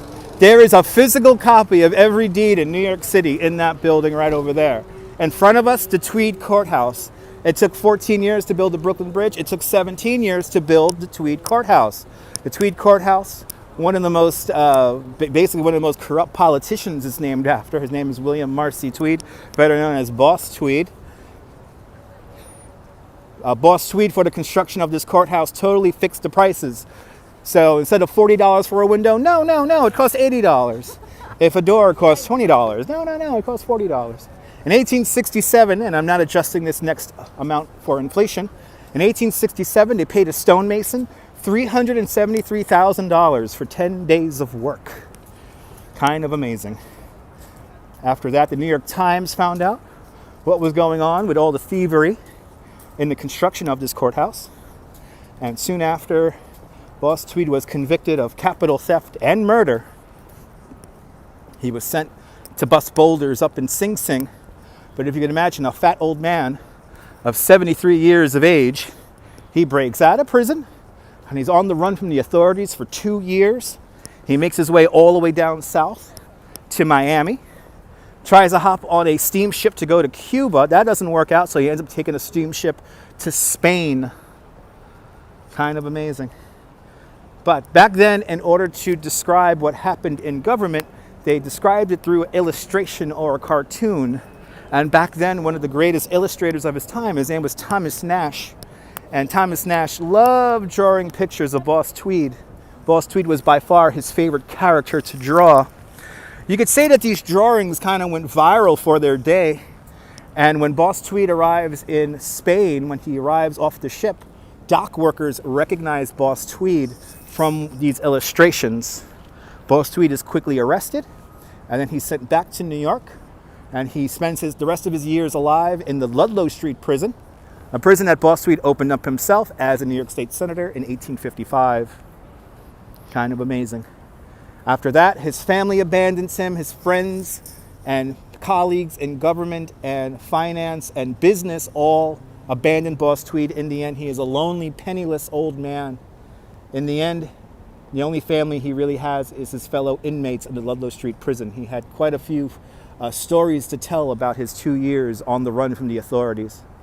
And then a few years later, Boss Tweed dies in the Ludlow Street prison. Kind of amazing.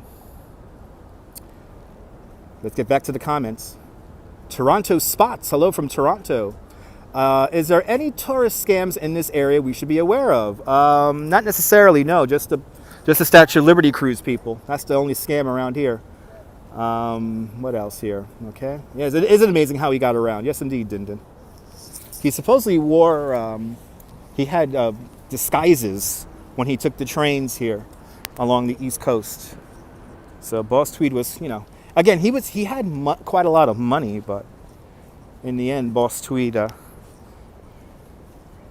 gets his comeuppance. But now we're coming through City Hall Park, where the trees do look lovely here in City Hall Park. And we're going to make a right-hand turn, and we're going to be on Broadway. Yeah, back in the day when some were being crooked was something to be proud of. Yes, indeed. I mean, Boss Tweed didn't care. I mean, because of Boss Tweed, we had to wait for the subway until 1904. Boss Tweed had a personal stake in the omnibus industry. So it's because of Boss Tweed we had to wait for a lot of this stuff. He kind of held back the city in his few years in office.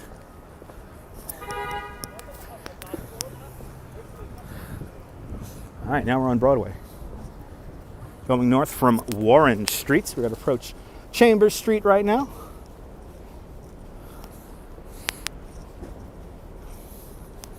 We're going to take Broadway to about 4th Street, and then we're going to cross over and get into Washington Square Park because the tree has been installed in Washington Square Park.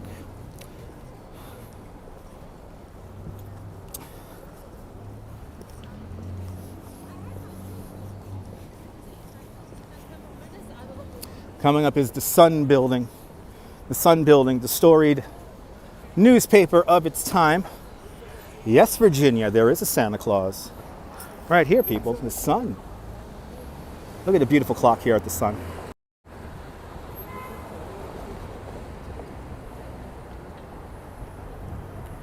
The sun shines for all. How cool is that? Coming up on 1 o'clock here in New York, it looks like. Coming up on 1 o'clock already. Great view of Civic Fame from here also. Look at that beautiful view. Civic Fame, everyone.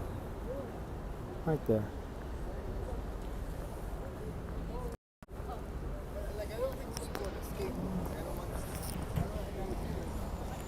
Let's continue on. We're going to go north along Broadway. Never noticed that clock, Ramona? It's always good to look up. I believe this building is landmarked, if I'm not mistaken. The Wall Street tree is not up as of yet. No, it is up, Dintin. The Wall Street tree is up. It's going to be lit tomorrow night. Wall Street tree is being lit at the same time as the Rockefeller tree is being lit.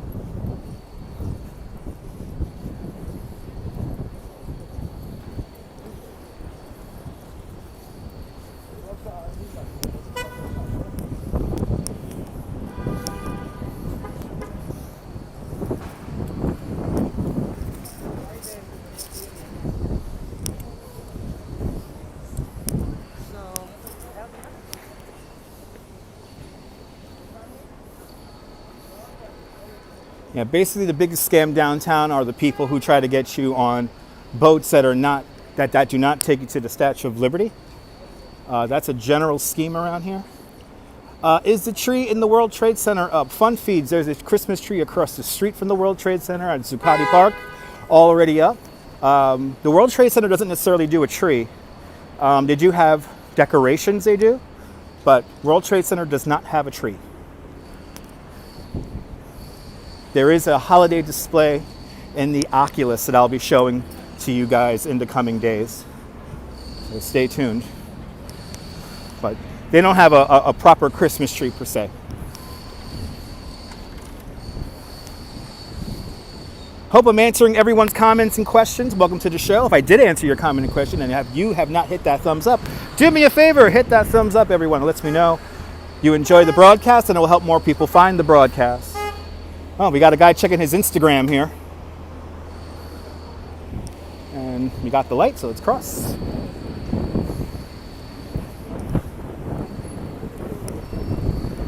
Tree where the palm trees are, that is the World Financial Center and Brookfield Place. And yes, I think there is a tree that they have inside there, but I don't know if it's up yet or not. That's right, if you really don't like New York City, you will do a big bus tour. I do not recommend big bus tours because they fired all their tour guides at the beginning of the pandemic and have yet to rehire them back. USA Tours does offer a really nice van tour, and so I actually do recommend that because I know some tour guides who work on those vans. So check out those van tours from USA Tours, but the big bus, not so much. I don't recommend the big bus. Hey, what's New York City winter food like? It's like regular food. I don't know what winter food is. When you talk about mulled wine, I don't like mulled wine.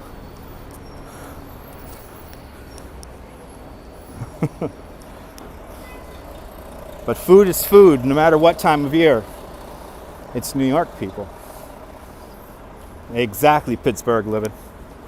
You could always hire me as a private New York City tour guide. Contact me 3 to 4 weeks before your visit over on Instagram, and I'll do my best to get back to you in a timely manner. My specialties for touring are the Brooklyn Bridge, Central Park, And of course, Coney Island. What are we on here? Worth. We're on Worth Street, right up the block from the county clerk's office. That's where you get married, is right down the block.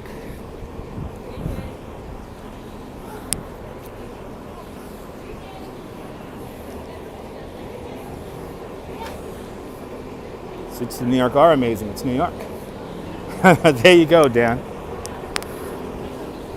Good morning, Michelle. Welcome to the show. If you're new to the broadcast, tell me where you're watching from. Let me give you a shout out. Welcome to Broadway, approaching Leonard Street right now.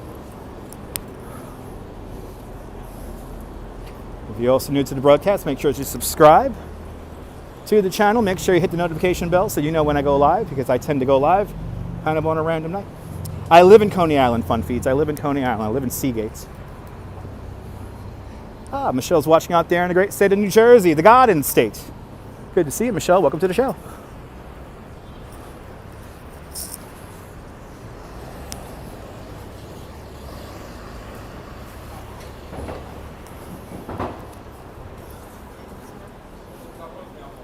Awesome, Paula. No, I have not, Smiley. I don't have Netflix, Smiley Jones. I don't have Netflix. You live in New York. Yes, I do, Demetrius. I live in Coney Island in Brooklyn, New York City. Good to see you, Carol, out there in Scotland. It's freezing out there in Scotland, Carol. Turn on the heat, Carol. Turn on the heat. As we approach Franklin Street, ladies and gentlemen, one of the greatest YouTubers of all time. We're right by his office. Right up there. That's Casey Neistat's office, right up there.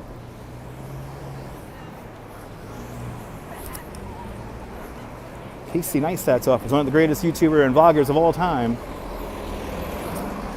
Let's see. Ooh, his lights are on, everyone. Let's get a quick shot of his lights, then we'll keep moving. Let's see if we can see Casey. Even though I don't want to bother the guy. There he is, everyone. There's the infamous, there's Casey's office, right there. Welcome back to New York, Casey. Hope you had a great, well, he did have a good run for the New York City Marathon. We got to see Casey run in the New York City Marathon. How cool is that?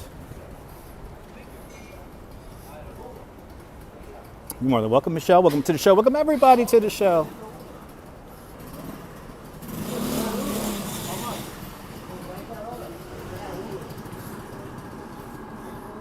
Now, supposedly they have cleared out the illegal bag vendors from Canal Street here. Let's see if that's true. Good to see you, Dwayne, out there in Edmonton, Alberta, Canada. Michelle, you have to be a member of the broadcast. Michelle, you have to be a regular member of the broadcast in order to become a moderator. And never ask to be a moderator. Moderators are always gifted that. And as of right now, we have plenty of moderators. So if you're a regular viewer of the channel on a regular basis and have good live stream and chat etiquette, eventually you'll become a moderator, but never ask for it.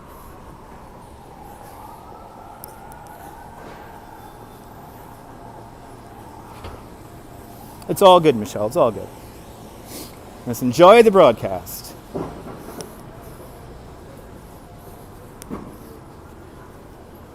But like I said, we're coming up to Canal Street now. Let's see if they got rid of the vendors. Supposedly they got rid of all the knockoff bag vendors here. They did a sweep.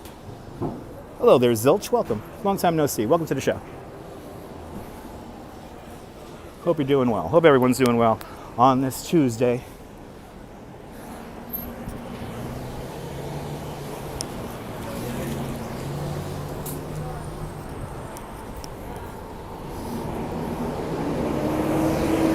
New York City is cool. It's the greatest place in the world.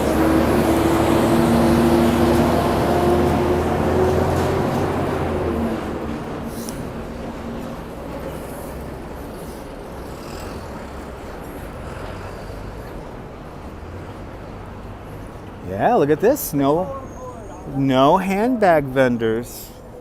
Oh, maybe there's a few over here. So the handbag vendors here on Canal were getting really crazy. There was a lot of them setting up shop here, and at times it was just simply hard just to walk down the sidewalk. It looks like they've cleared them all out, which is nice. Absolutely, Smiley. Yes, it's the greatest adventure of my life to live here. But it's nice to see the vendors out here, because they were getting a little crazy. Yep, there are none here. There are no vendors here on Canal and Broadway. Now they got to do Brooklyn Bridge. As we now go north and continue north on Broadway.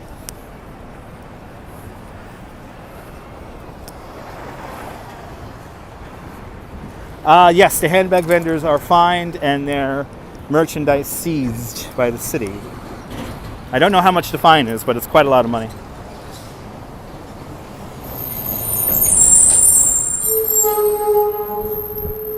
Fun feeds, that's what I said. They sell knockoff bags. Good to see you there, Easy Rider, working to mush. I hope you're doing well. I hope you're doing well, Easy Rider. Don't work too hard. Do me a favor. Don't work too hard.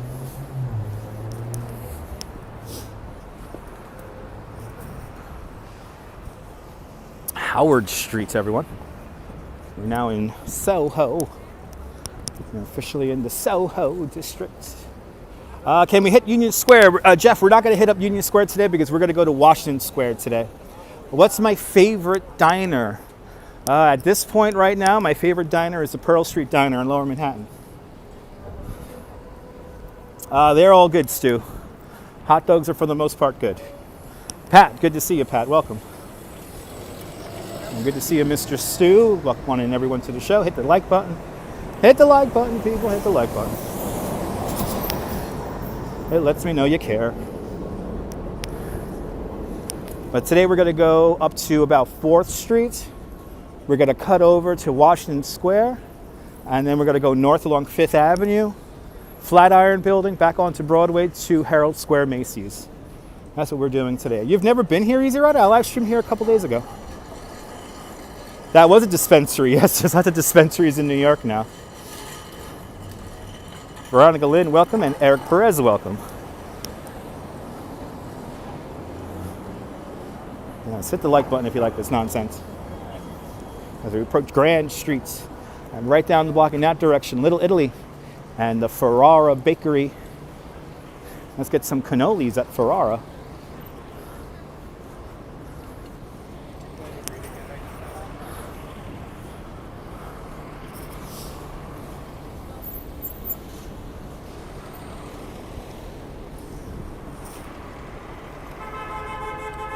Uh-oh.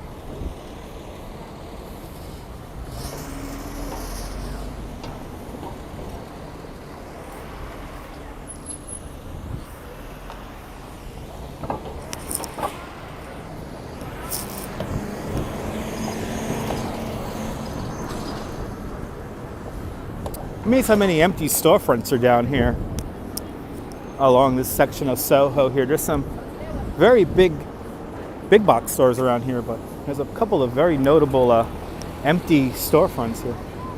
And they're huge. Isn't that a cool shot there, Mr. Stu? I like framing my shots. I like to make it feel like you guys are here with me.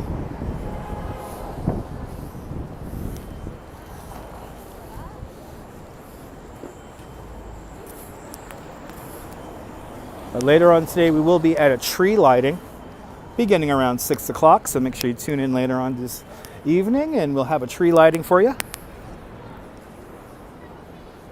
Why is the road empty? There's a red light right over here and there's no traffic coming down because there's a red light. Marty Lewis, welcome. Miss Cecilia, I hope your Tuesday is going great. My Tuesday is going fantastic.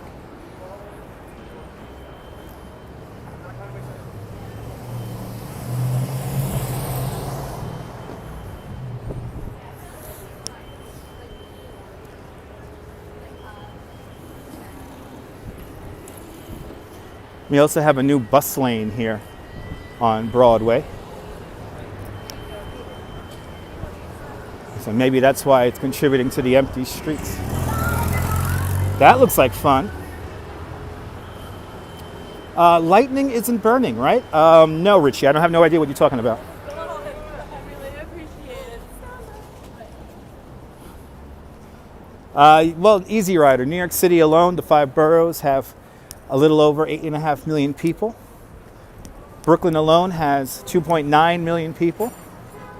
And then if we count the suburbs of Connecticut and New Jersey and upstate New York, we then have a population of around 10 million, 11 million. Linda, I will not be at the Rockefeller tree lighting tomorrow. There's going to be plenty of people covering that. There is no need for me to cover that. I'll be doing something different, Linda. It'll be holiday related, but it'll be different.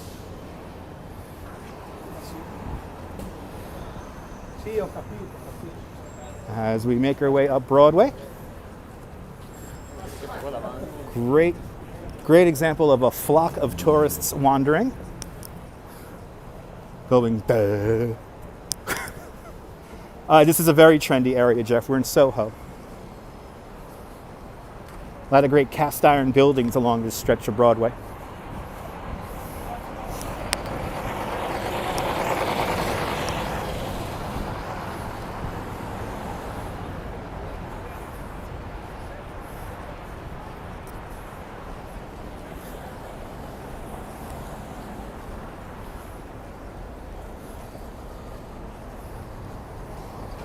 Too many tourists. Well, they're my bread and butter, Mark, so I have a love and hate relationship when it comes to tourists.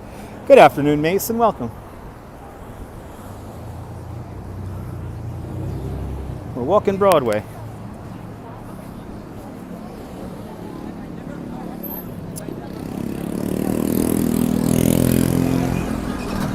My favorite dessert of all time, cannoli.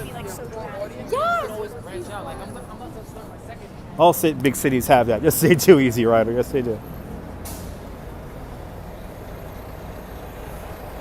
Oh, very little scaffolding in the way, yes. There you go, Linda. Thank you so much. Tune in tomorrow. It'll be very Christmassy and something different in the Rockefeller tree lighting. We will be going to a tree lighting ceremony tonight, though, so stay tuned. Make sure the notification bell's turned on. I should be live at our tree lighting tonight at around 6 o'clock. What's a cannoli? Searching it up. Yeah, Dan, I'm not going to describe a cannoli now. And this is also not ask me 1,000 questions. So I understand I answer all the comments, but that doesn't mean just you're going to start answering random or having me answer random questions. Please understand that there's also other people in the chat, so I'm trying to keep up with everyone's chat. Looking forward to moving to the big city. There you go, Richie.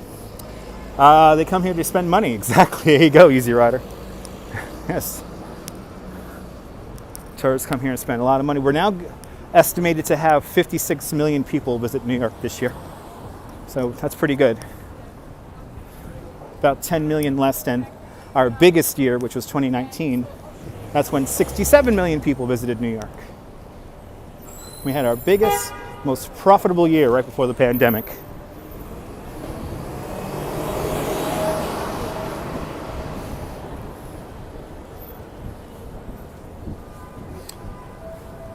Prince Streets. Prince Streets, everybody.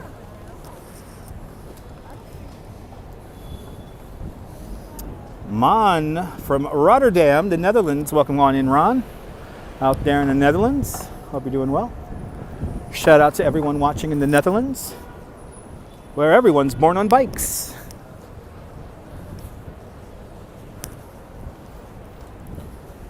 Yeah, Richie, New York is coming back better than ever. Everybody loves New York. It ain't got to go anywhere. Despite what the suburbians say, the suburbanites. There you go, Paula. Yes, just drinking in. That's the best way to experience New York. Just drink it in.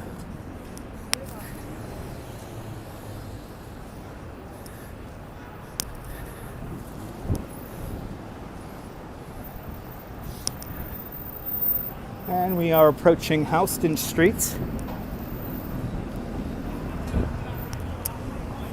And for the most part, everything north of Houston Street is on that grid from 1811. So we'll be officially in the 1811, post-1811 New York now, once we cross Houston Street. And it's not Houston, it's Houston, because that was the name of the Dutch family that owned the land in this area back in the day. Cold and raining. Stay dry, stay warm there, Ron. Stay warm and dry.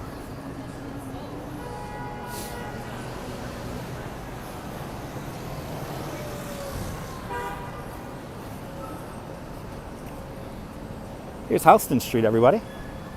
I do not see my Rip and Dip alien out again. Boo, I wanted to see my Rip and Dip alien. I guess not. I guess the Rip and Dip alien is not out today, contemplating life. Here it is. There's Houston. So make sure we cross here. This would be a great lawsuit right here. We get that on live stream. Relaxing in your electric chair. Damien out there in Ireland. That's a beautiful thing. Enjoy the live stream there, Damien.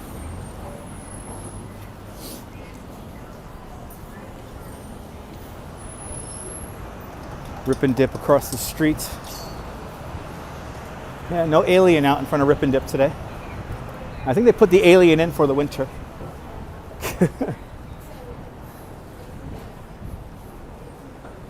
And now we're going to take this to 4th Street. Then we're going to cut across to Washington Square Park. And then we'll walk through Washington Square Park, then make our way north along 5th. After that.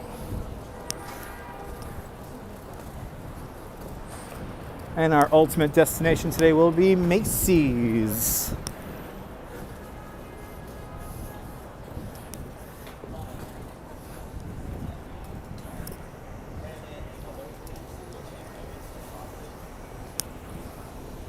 Good to see you there, S. Fields. Welcome to the show.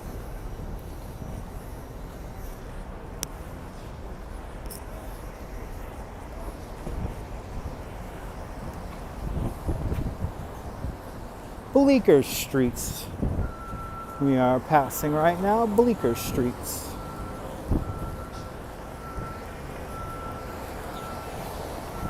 Good to see you, ABX girls. Been busy. You've been busy. Oh, don't work too hard there, ABX girl. I'm a fast walker. No, I'm not, Fun Feeds. This is just regular New York speed. This is just regular New York speed. Here in New York City, we walk. So this is my regular. Actually, it's a little bit slower than my regular walking speed.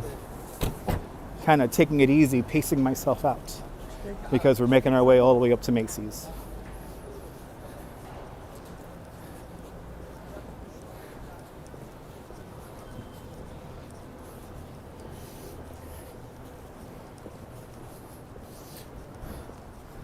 Coming up to Bond Street.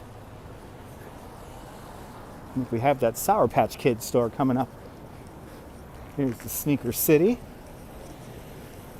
Going to the Washington Square Park. Yes, we are. New Yorkers do have feet of steel. Good to see a Redstone Soldier out there in Center Moriches, Long Island. Good to see a Redstone Soldier. Welcome on into the show.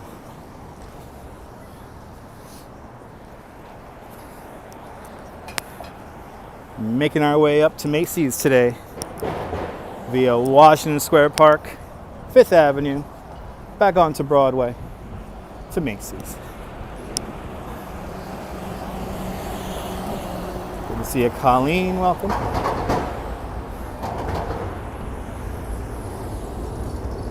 There's a Staten Island Express bus. It's going to Elktonville Transit Centers. Ah, the nice warm air of the subway billowing from down below. It's not that cold though. I actually don't have my live stream glove on. So far we're good. You enjoying the stream, Michelle? I'm glad you're enjoying the stream.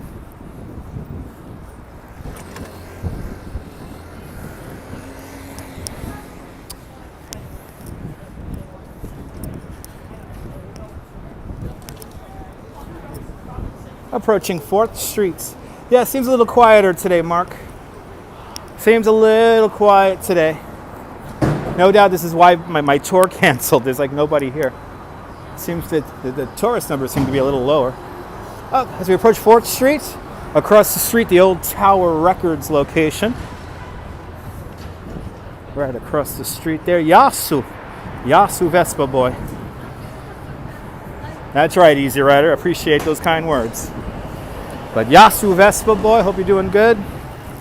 As we're going to make a left-hand turn here on West 4th Street. Washington Square Park coming up next.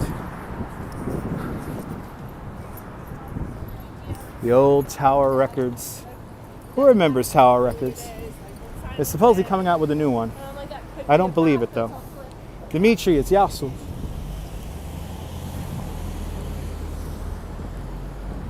I hope your shoes and boots don't leak either, Diane. I hope you stay dry.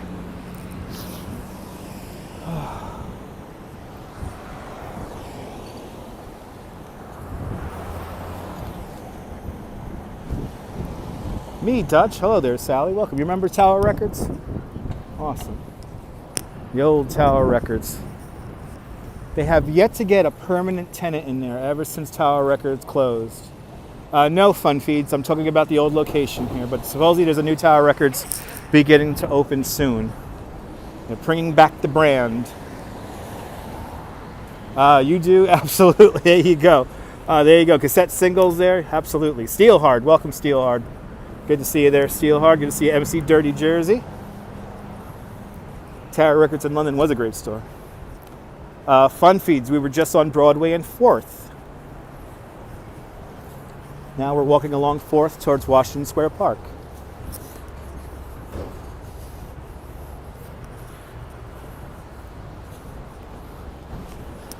Three-inch CDs, Ramona, that's right.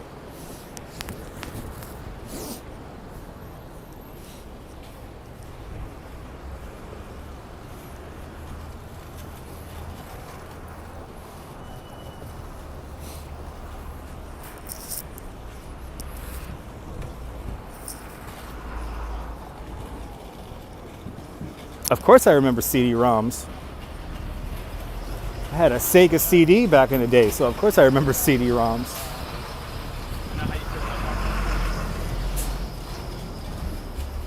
Remember the America Online CDs that they used to give away for everything? They use them as coasters.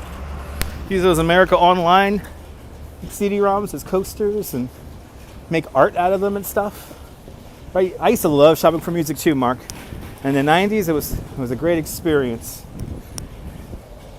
Get those little booths where you hear the latest CDs. Use headphones other people wore.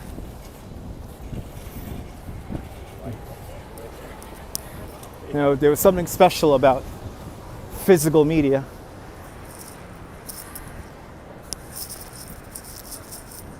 And actually, let's go over here because there is some history over here before we get into Washington Square here.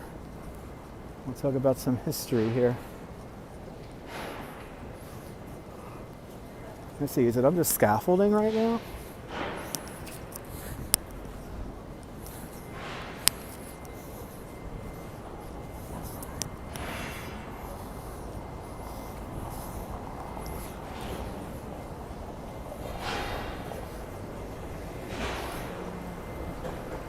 So here we are in Washington and Green Streets, and here is where the horrific Triangle Shirtwaist Fire happened, right here. Very sad bit of New York City history happened right here. Quite a few people died here. Let me show you guys the plaque. It's right across the street here.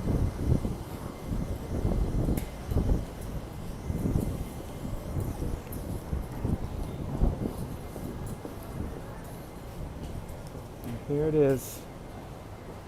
Triangle Shirtwaist.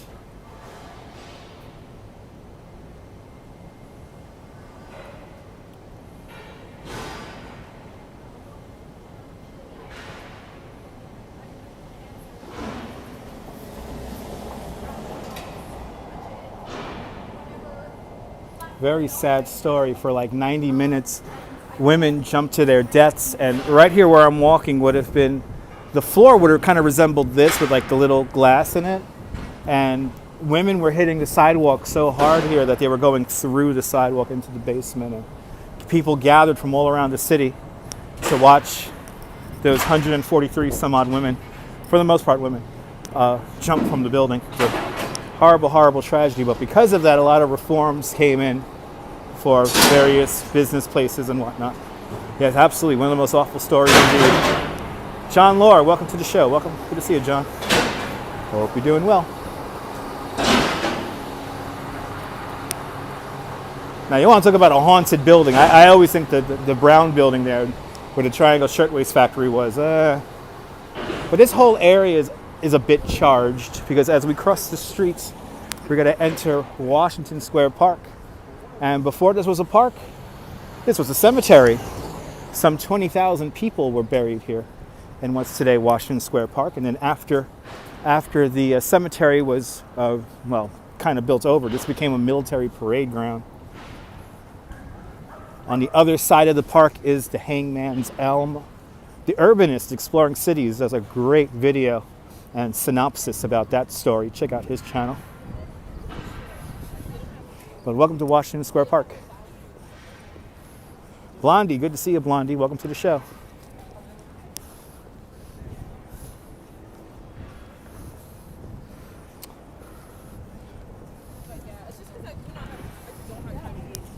You think Judson was haunted? Okay.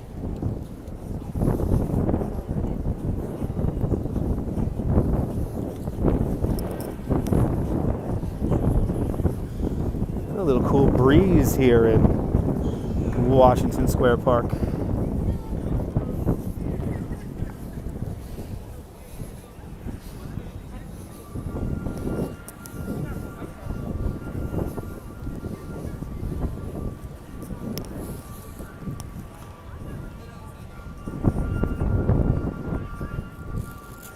It's actually quite chill here.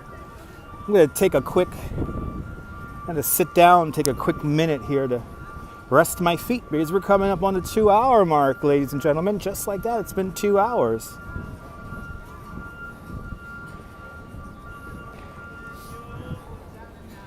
Let's sit down and look at the majesty of the Washington Arch.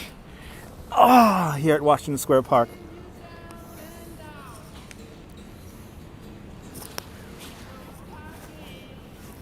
Coming up next, we're going to go up 5th Avenue and make our way up to Madison Square Park. Then we're going to walk back along Broadway to 34th Street.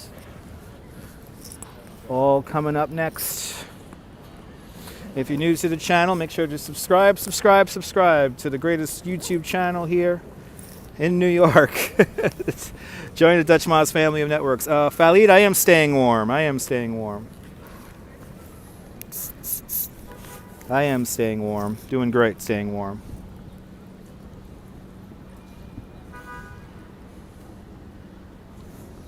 Beautiful tree coming up in a moment here. You can see a beautiful Christmas tree come into view.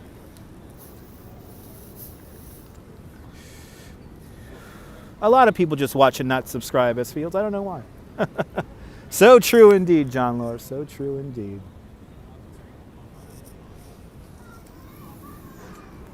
Rajan Singh, welcome. 59 degrees in Los Angeles, California. That's a nice temperature. About 11, 15 degrees cooler than that here in New York. Easy Rider. I got to rest those feet for a moment here. Yes, indeed. Hello, Rajan. Welcome. Michelle, you subscribed? Thank you so much. Appreciate that. We're going to start making our way up 5th Avenue here in a moment. Just got to rest my feet for a few moments, and then we're going to continue on. I hope you sat on a dry bit. Yes, this is all dry. This is all dry. Diana, I'm sitting on a dry part right here.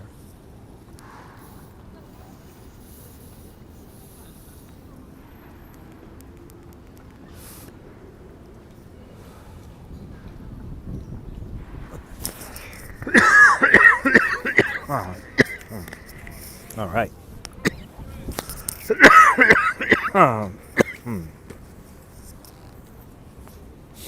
Current weather conditions here in Brooklyn and New York City. It's 43 degrees Fahrenheit. That's 6 degrees Celsius to you and me, with the wind blowing out of the southwest at 4 miles an hour. Current humidity is 52%. How's that? This weather update brought to you by Tempo Cigarettes and their all-new charcoal filter for a more smoother draw. Tempo Cigarettes, the official cigarette of the Dutch Maz live stream. These Tempos are so smooth, John. Isn't that a great shot, JR? Great shot indeed. I know the numbers are dropping. Robojacks, have you noticed? Let's reactivate those walking activated viewers.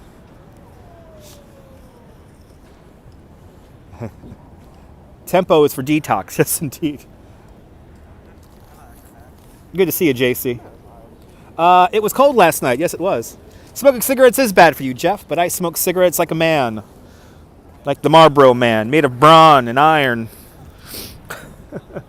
Fun Feats was riding his bike at 2 o'clock in the morning. Wow, all right. Postcard shot indeed. Clean coal technology. They're like, walk, damn it, I know. Well, here is the Washington Square Christmas tree here at the Arch. You think Tuesday is usually a very quiet day for restaurants? Yes, indeed, Keith. It's Tuesday. Let's start making our way up 5th. Let's start making our way up 5th. Looks like they're still putting lights on this thing.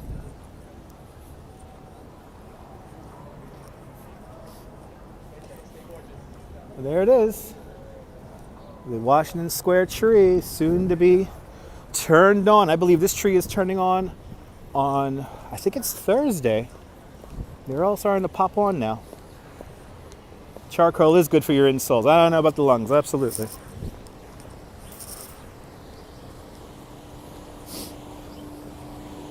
Anyway, we're now going to make our way north along 5th Avenue. And we're going to make our way next to the Flatiron Building at Madison Square. That is our next spot today. Let's see the view over in Madison Square. And maybe we'll go into Madison Square Park and we'll look for the tree.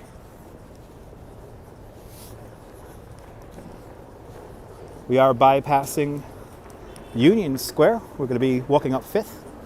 Union Square is 1 block to the east on Broadway. But we'll probably do Union Square in a week or so.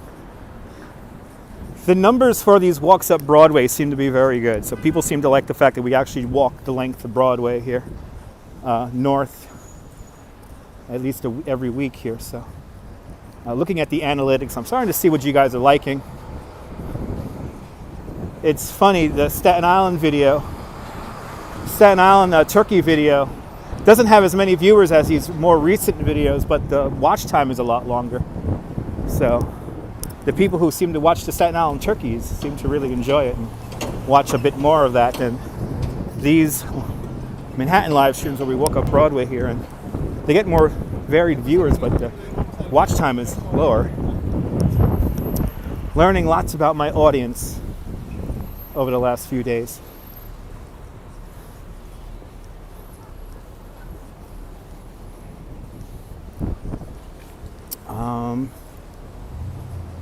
Oh, JC, I'm sorry for your loss, JC. Sorry for your loss. What's it cost to rent an apartment around here? Steelheart, I really don't know, but it's pretty expensive. It's pretty expensive. And it does. Turkeys were great, Robojacks. I told you I was going to show you guys turkeys. Now, there's a spot that I've been told about where the turkeys roost in trees. Like, there's like a whole bunch of turkeys up in trees. We may have to do that. We may have to do that. We may have to go back to Staten Island and look for some more turkeys, but the turkeys up in the trees.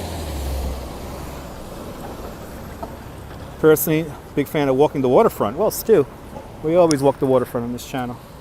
We actually did the promenade just now, today, before we got here. We walked the Brooklyn Promenade.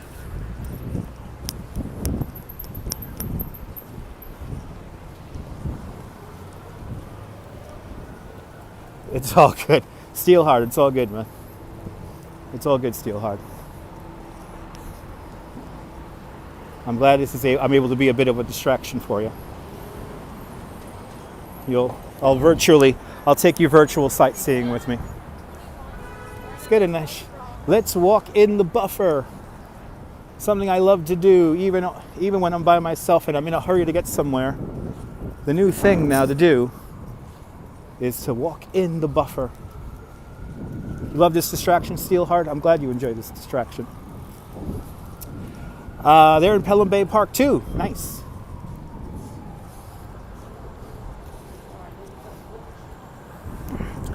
Phyllis, it's a very nice. We're officially now in the Village. This is NYU's main area. So, a lot of dorms around here, but nice and quiet on this stretch of Fifth Avenue here. Nice and quiet on this stretch of Fifth. And I'm doing my darndest to walk in the buffer here.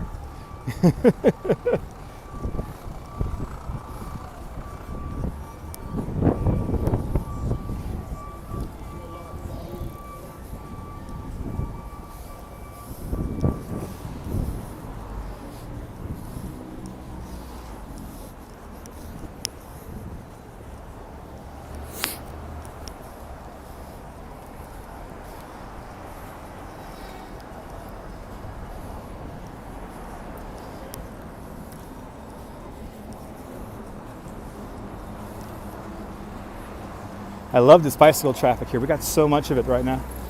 This is a great shot here. A lot of people are riding bikes. Ooh. Everybody's riding.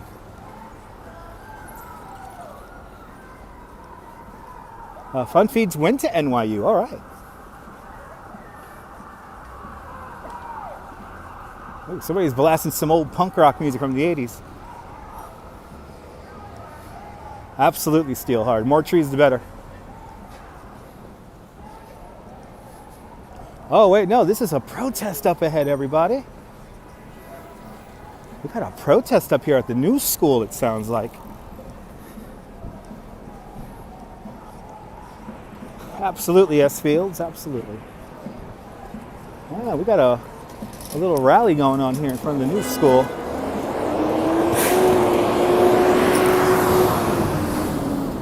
These guys make the turn here. Might have to use the crosswalk proper here.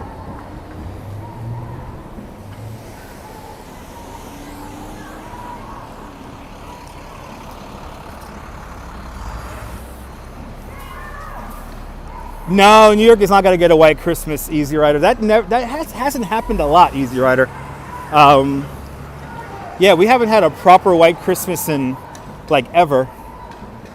There's a lot of factors that need to play in for a white Christmas, and you know, with climate change and everything, it's not the same.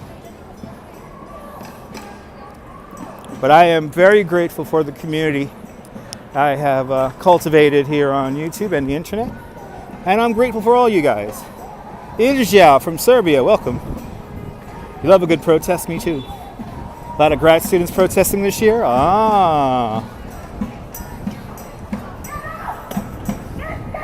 Yeah. Let's get in it. Let's get in it for a second here.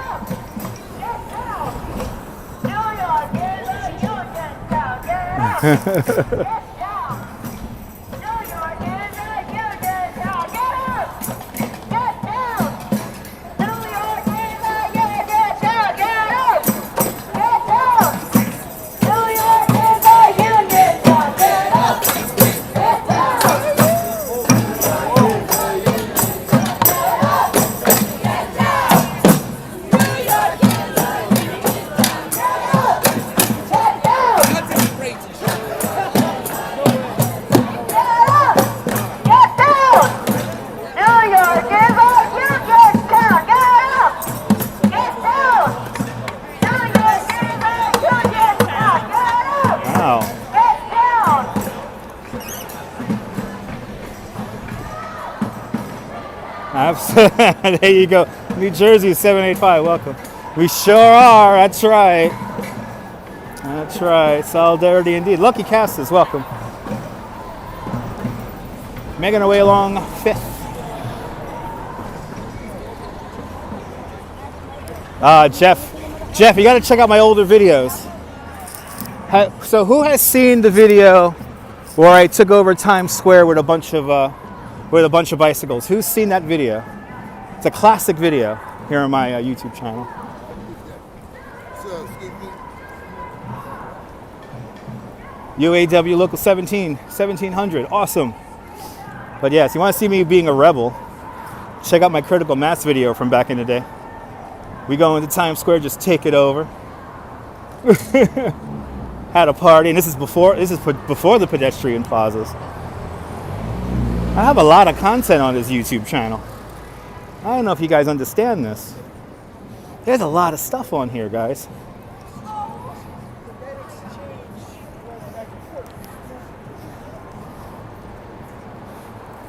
Oh, really, sir? The other day, YouTube recommended it for you? Awesome. Lucky Cassis, it is madness. It's one of my best works, to be honest.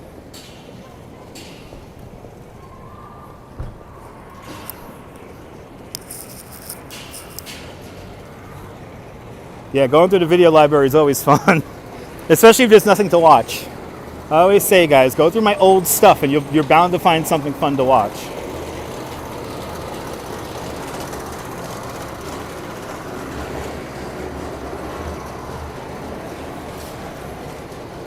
That's right, Rebel Radio.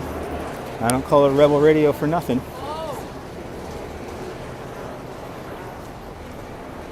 You binged on my channel during COVID. Awesome, John. Oh, that's awesome. That's a beautiful thing, John. I hope you enjoyed.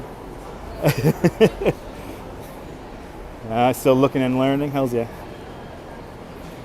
I appreciate that, JR.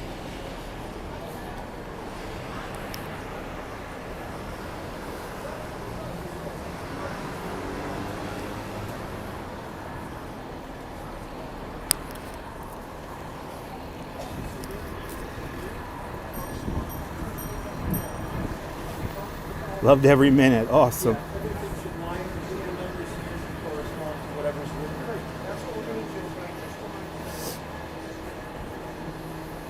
What the hell street am I on? I lost track. Great view of Empire, though. Like I said, we're going to walk towards the Empire State Building today. So we got our first glimpse of the Empire State Building all the way down on the Brooklyn Promenade. Then we walked a little bit of the Brooklyn Promenade, went through Brooklyn Heights, made our way up and over the Brooklyn Bridge. Made our way up Broadway to Washington Square Park. Now we're on East 17th Street and 5th Avenue going north. Phyllis, the snow ones are great, yeah. We need some more snowstorms. We absolutely need some more snowstorms. Need a nice storm to shut down the city. Blondie starts tonight, Blondie. We're going to a tree lighting ceremony tonight. We'll be rolling with Crazy Coney Island Kid probably next week. So we're getting some dates available. We're going to close the GoFundMe. So if you donated, thank you so much. If you donated some money to the GoFundMe, because we're going to get this thing looking fantastic.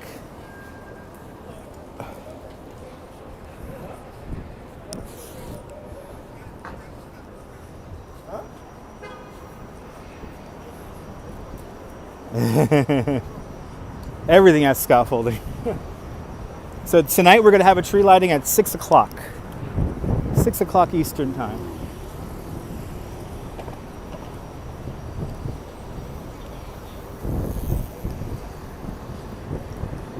I have not found a sled yet. Unfortunately. Thank you so much, S. Fields. There's a link to the GoFundMe. Yeah, we're going to close that in the next couple of days. And I want to thank everyone who donated a little something. I appreciate every single donation, guys.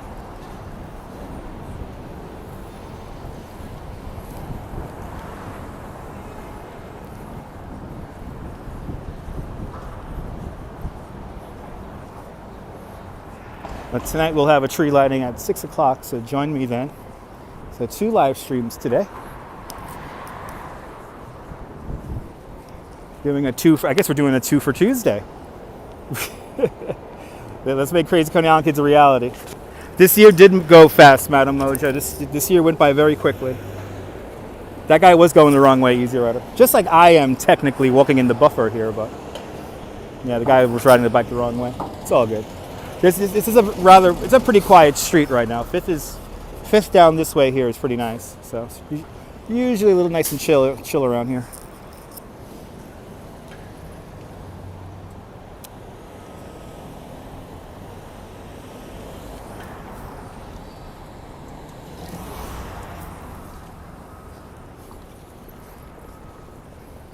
A real nice, pretty scenery here. Got sun trying to come out here in New York today. Sun trying to come out today, doing its darndest. But it's chilly, but I wouldn't consider this cold. I'm not wearing my live stream glove at the moment.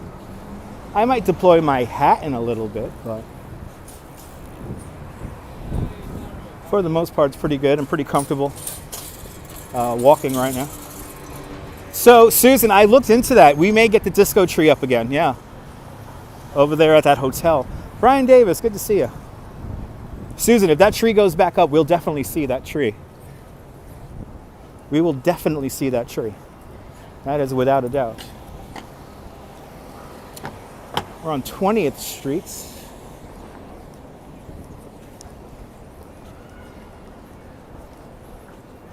But it's great to see a little bit of blue sky.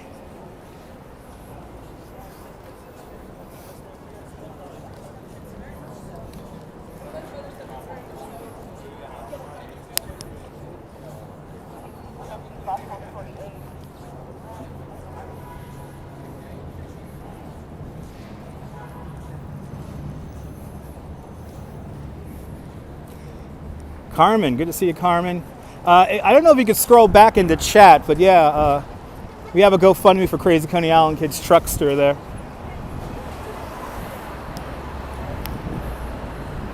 He is going to attempt to put more lights on the Truckster than on the parachute jump. The Coney Island parachute jump has 8,000 LED lights in it. Crazy Coney Island Kids going for like 10,000. It's going to be fun, Susan. It's going to be fun. It's going to be fun.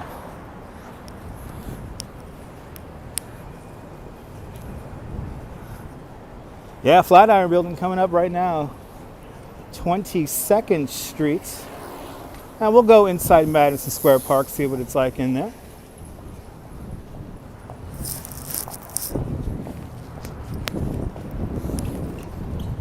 See the tree in Madison Square Park. They have a tree also. Everyone has a tree, but they're all lighting like this in the next 2-3 days. So all the trees will be up.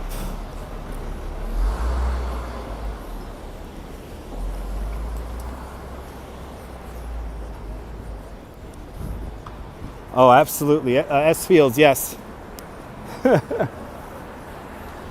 going to be great. It's going to be great getting that holiday truckster all lit up. Good to see you, Norm, out there in Bangor, Pennsylvania.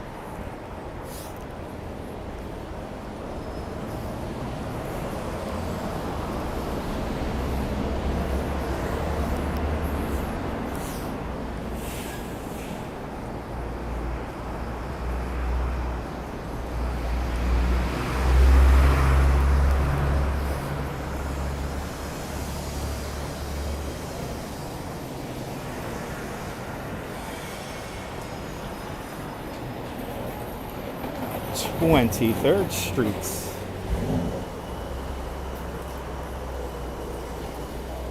Madison Square.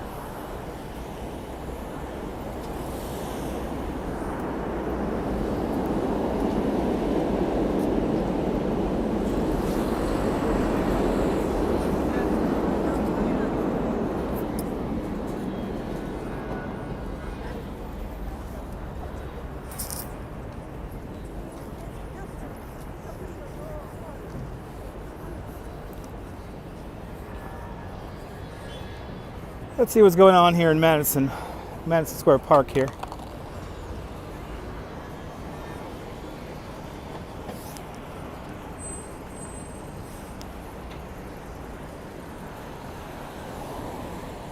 No, I don't think we're going to get any snow before Christmas.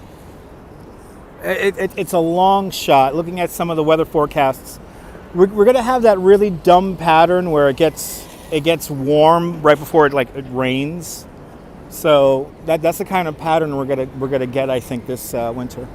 So I don't think we're gonna get much snow, actually. I mean, if we do get a nice snowstorm, it may be like a big one, but you know, we're not gonna get like a whole bunch of like little ones. It's not looking good for that this year. As we enter Madison Square Park, where's the tree? Where did they put the tree up around here?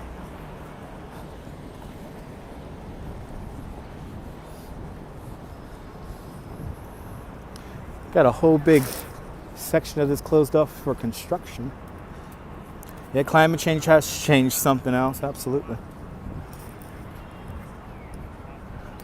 Absolutely. Yeah, there's a cool dog park right over here. It's coming up. It's to be off to my left-hand side here. Yeah, Sean, beautiful trees, right?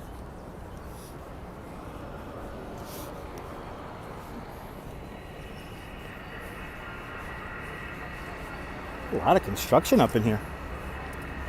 Kind of surprised. Oh, and then that takes you right into the... Oh, this is all closed up. That takes you into the dog park, which is right over here. Yeah, the dog park has been recently renovated. Looks like a fun place.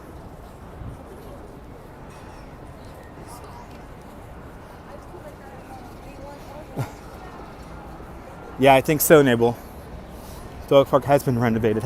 Did you see that crazy shot? I hope you guys got to see that. Who's walking who? Which dog was walking who? Dog park is really nice right now.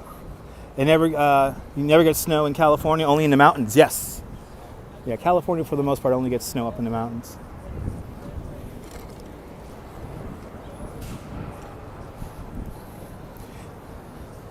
As we cross Fifth Avenue, we're making our way back onto Broadway now. We're going to take Broadway up to Macy's 34th Street.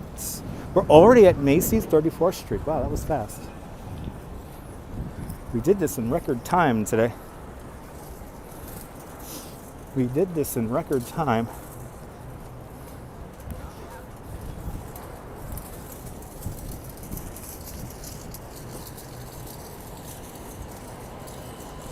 Ooh, Wilson, the French Bulldog, just won Best in Show. Nice. Wait, that's going on today? Is the dog show? Yeah, I am walking fast today. I guess I need to stay warm somehow.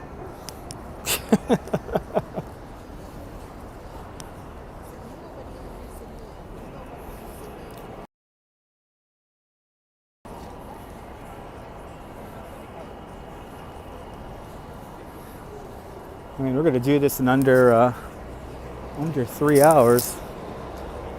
I thought I was going to be up here around 3 o'clock. I guess I was wrong.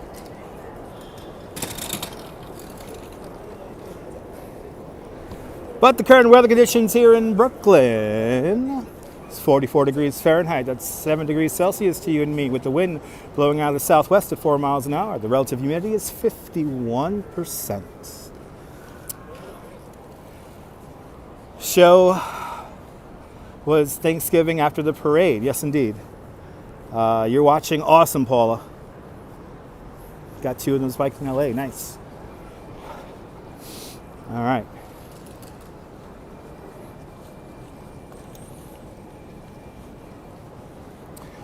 26th Street. As we approach 26th Street.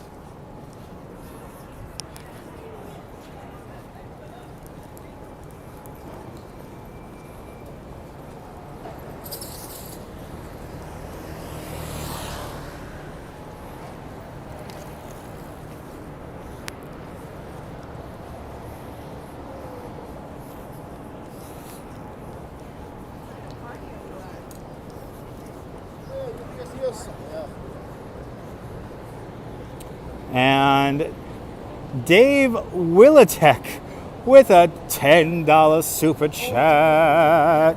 Dave, thank you so much for the big $10 super chat. Thank you so much for joining today's $5 club 2 times today. Howdy from New Zealand, from the future. I will have a coffee on you. You're having your first visit to New York?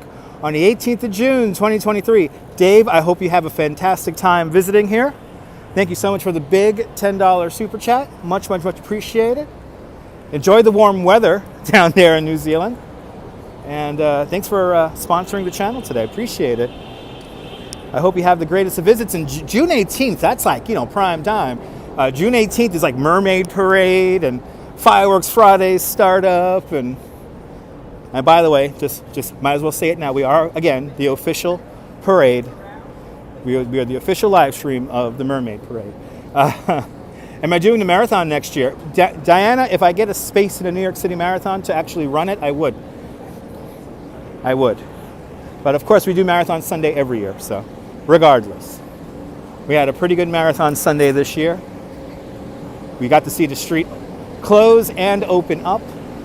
So we had a pretty good Marathon Sunday. We'll have another one next year. Don't you love YouTube Premium? Me too. Yeah, Darlene, Fireworks Fridays. They're coming back, Darlene. They're coming back. But Dave, yeah, June 18th, a lot of stuff starting off for the year. That's summertime, baby. Oh, that's gonna be nice and warm then. I'm obsessing about June 18th. Wow. Yeah, I gotta follow certain requirements there for the marathon. Yes, indeed. Good to see a bank outlaw. Welcome. Would love to. I know Bagels and Walks. I'm pretty sure I could walk the entire marathon route on a live stream. I'm pretty sure I could do that. I'm pretty sure I could do that in about like 4.5 hours. I'm pretty sure. I mean, I'm timing myself doing stuff like this right now, and it's like I could easily do it. Holding a gimbal. I think the hardest part is going to be just simply holding the gimbal this whole time.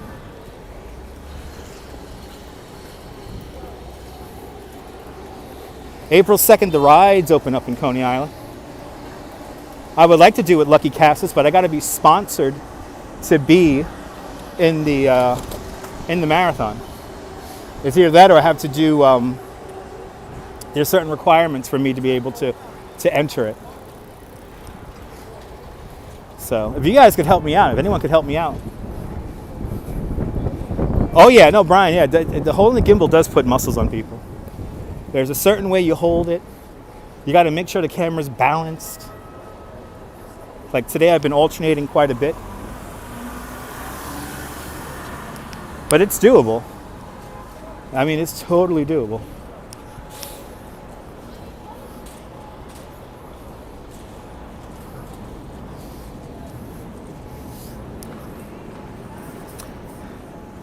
All right, where the hell am I at here? 29th Street. 29th Street. Yeah, it's not, they're not heavy, JR. It's just the holding of it kind of hurts. Thank you so much, Nibble, for the link. There's marathon coverage from mile number 2. That's where we saw Casey Neistat and Nev from Catfish. Damn, how long that?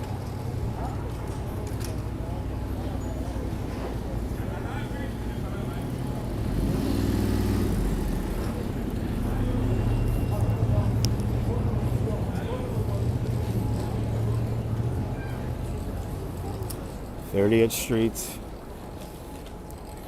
Oh yeah, no. Well, DSLRs are different, JR. Yeah, you're talking about something that weighs up to like 4 or 5 pounds, and you're trying to like angle that to use it. You know, whether it be for just shooting or doing like selfie stuff where you hold it out. So, yeah, DSLRs are a workout. I mean, when I was doing wedding photography for a time, my hand will get like literally like stuck like that. Get that grip on the camera, and it's just, it hurts. You get cramps. But then again, in a weird way, I miss those days when I was running around with a DSLR all the time. Yeah, your camera alone weighs a ton. Oh yeah. It's a workout. They do have chest gimbals and harnesses there, thought travel, but they're very cumbersome compared to a handheld gimbal. They're very cumbersome compared to a handheld gimbal. When you have something mounted on the chest, you have a lot of movement because it's locking and centering on the chest. So it kind of bounces. So they are gimbals, and also they're shoulder mounted gimbals too. But again, it's like the movement. We're not there yet, especially when it comes to what we're doing right now with the phones here.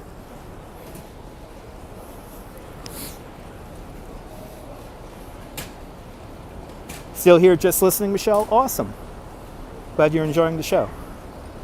There you go, Milad. Yeah. Game, people. Game. Yeah, no, S-Fields, it is just starting. I've seen live stream equipment and the capability of doing these broadcasts change quite a bit from just 2015, 2016. So it's very exciting what we're going to be able to do in the next few years. The current model, I'm using an Osmo 3 Redstone Soldier. Osmo 3. Ah, awesome. Dave, don't work too hard. Good to see you from the future. Nice, Danielle. That's awesome. All right, let's continue on. 31st Street. Wow, we got here good. We made good time getting up here. Wow. We came from the Brooklyn Promenade all the way up here. Wow.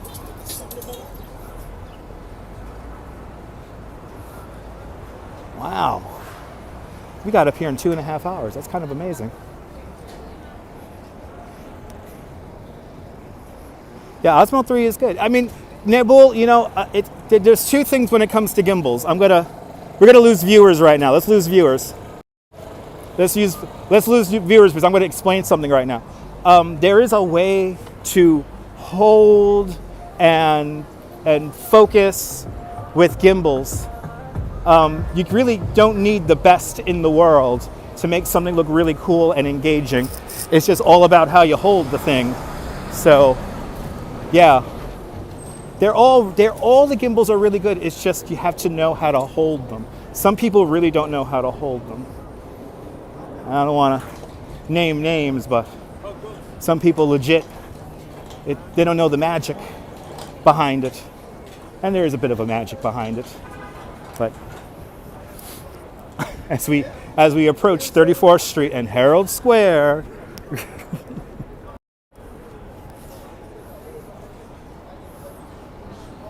how would I design a new gimbal, Diana? It will be wind resistant. It will also be water resistant. And water resistant and wind resistant. Like, it'll be nice to have a gimbal that could hold a cell phone in like 30-mile-an-hour winds. But to achieve that, you would need very strong motors. Yeah, it takes practice, JR. Yes, it does. Like anything, it takes practice. But there's a certain way. Why would I lose viewers? Because I turn the camera on myself. Whenever I turn the camera on myself or I explain something, I seem to lose viewers.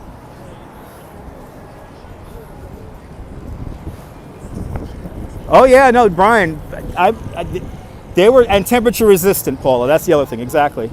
We need something that could handle 5 degrees. But if we get something that could resist those temperatures, then you'll be able to get something that could handle the wind and handle the wet. And I do make it look natural. I've been doing this for a long time, Bagels and Walks. I appreciate that. You're here, Sally? Awesome. All right, we've made it. Wow, we made good time getting here. Holy cow, 2.5 hours.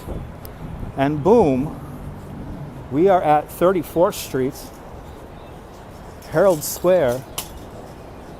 Let's get in front of Macy's here. We're not going to see the windows. If you want to see the windows, we came by the windows about a couple of days ago. So check out the replay if you want to see the windows in comprehensive view. Because I think I'm going to get myself some lunch now. I think I'm going to grab myself some lunch since I got some extra time. I also need a good microphone, yeah, but sometimes the microphones don't want to work. But yes, good microphone too is also, even though I got to say the iPhone headphones are pretty good for microphones. But anyway, give love here at Macy's and always believe, because you know what? I got to tell you guys something. I believe in you and Tiptoe believes in you. So if you can believe, anything is possible. All right, guys? Anyway, don't you love seeing the city through someone else's eyes? Me too. It is pretty nice to be here in the greatest city in the world. Did you find this by accident? Did you find this by accident? Make sure you subscribe to the Dutch Moz Family of Networks here on YouTube and Instagram, all same name at Dutch Moz. And then also, if you like today's broadcast, make sure you smash that thumbs up. Hit that like button, lets me know you care. It'll help more people find the broadcast. And if you do subscribe, make sure you hit the notification bell. The notification bell will ensure that you don't miss the live stream, because I never know when I'm going to go on next. But thank you so much for hanging on out with me. Join me later on today, people. Join me later on today at 6 o'clock, and we'll be at a tree lighting.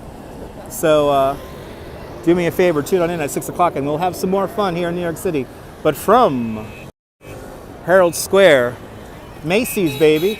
Macy's here in New York City, 34th Street. This is Dutch Moz signing off. Have a fantastic New York day, whether you live here or not. I want you to hug your loved ones, cherish the moments, and good afternoon, good evening, and good night, Mrs. Calabash, wherever you are. And I will see you at 6 o'clock, Mrs. Calabash, wherever you are. For a tree lighting, we have a tree lighting coming on up. See you guys soon, folks. Ta-ta, take care, bye-bye.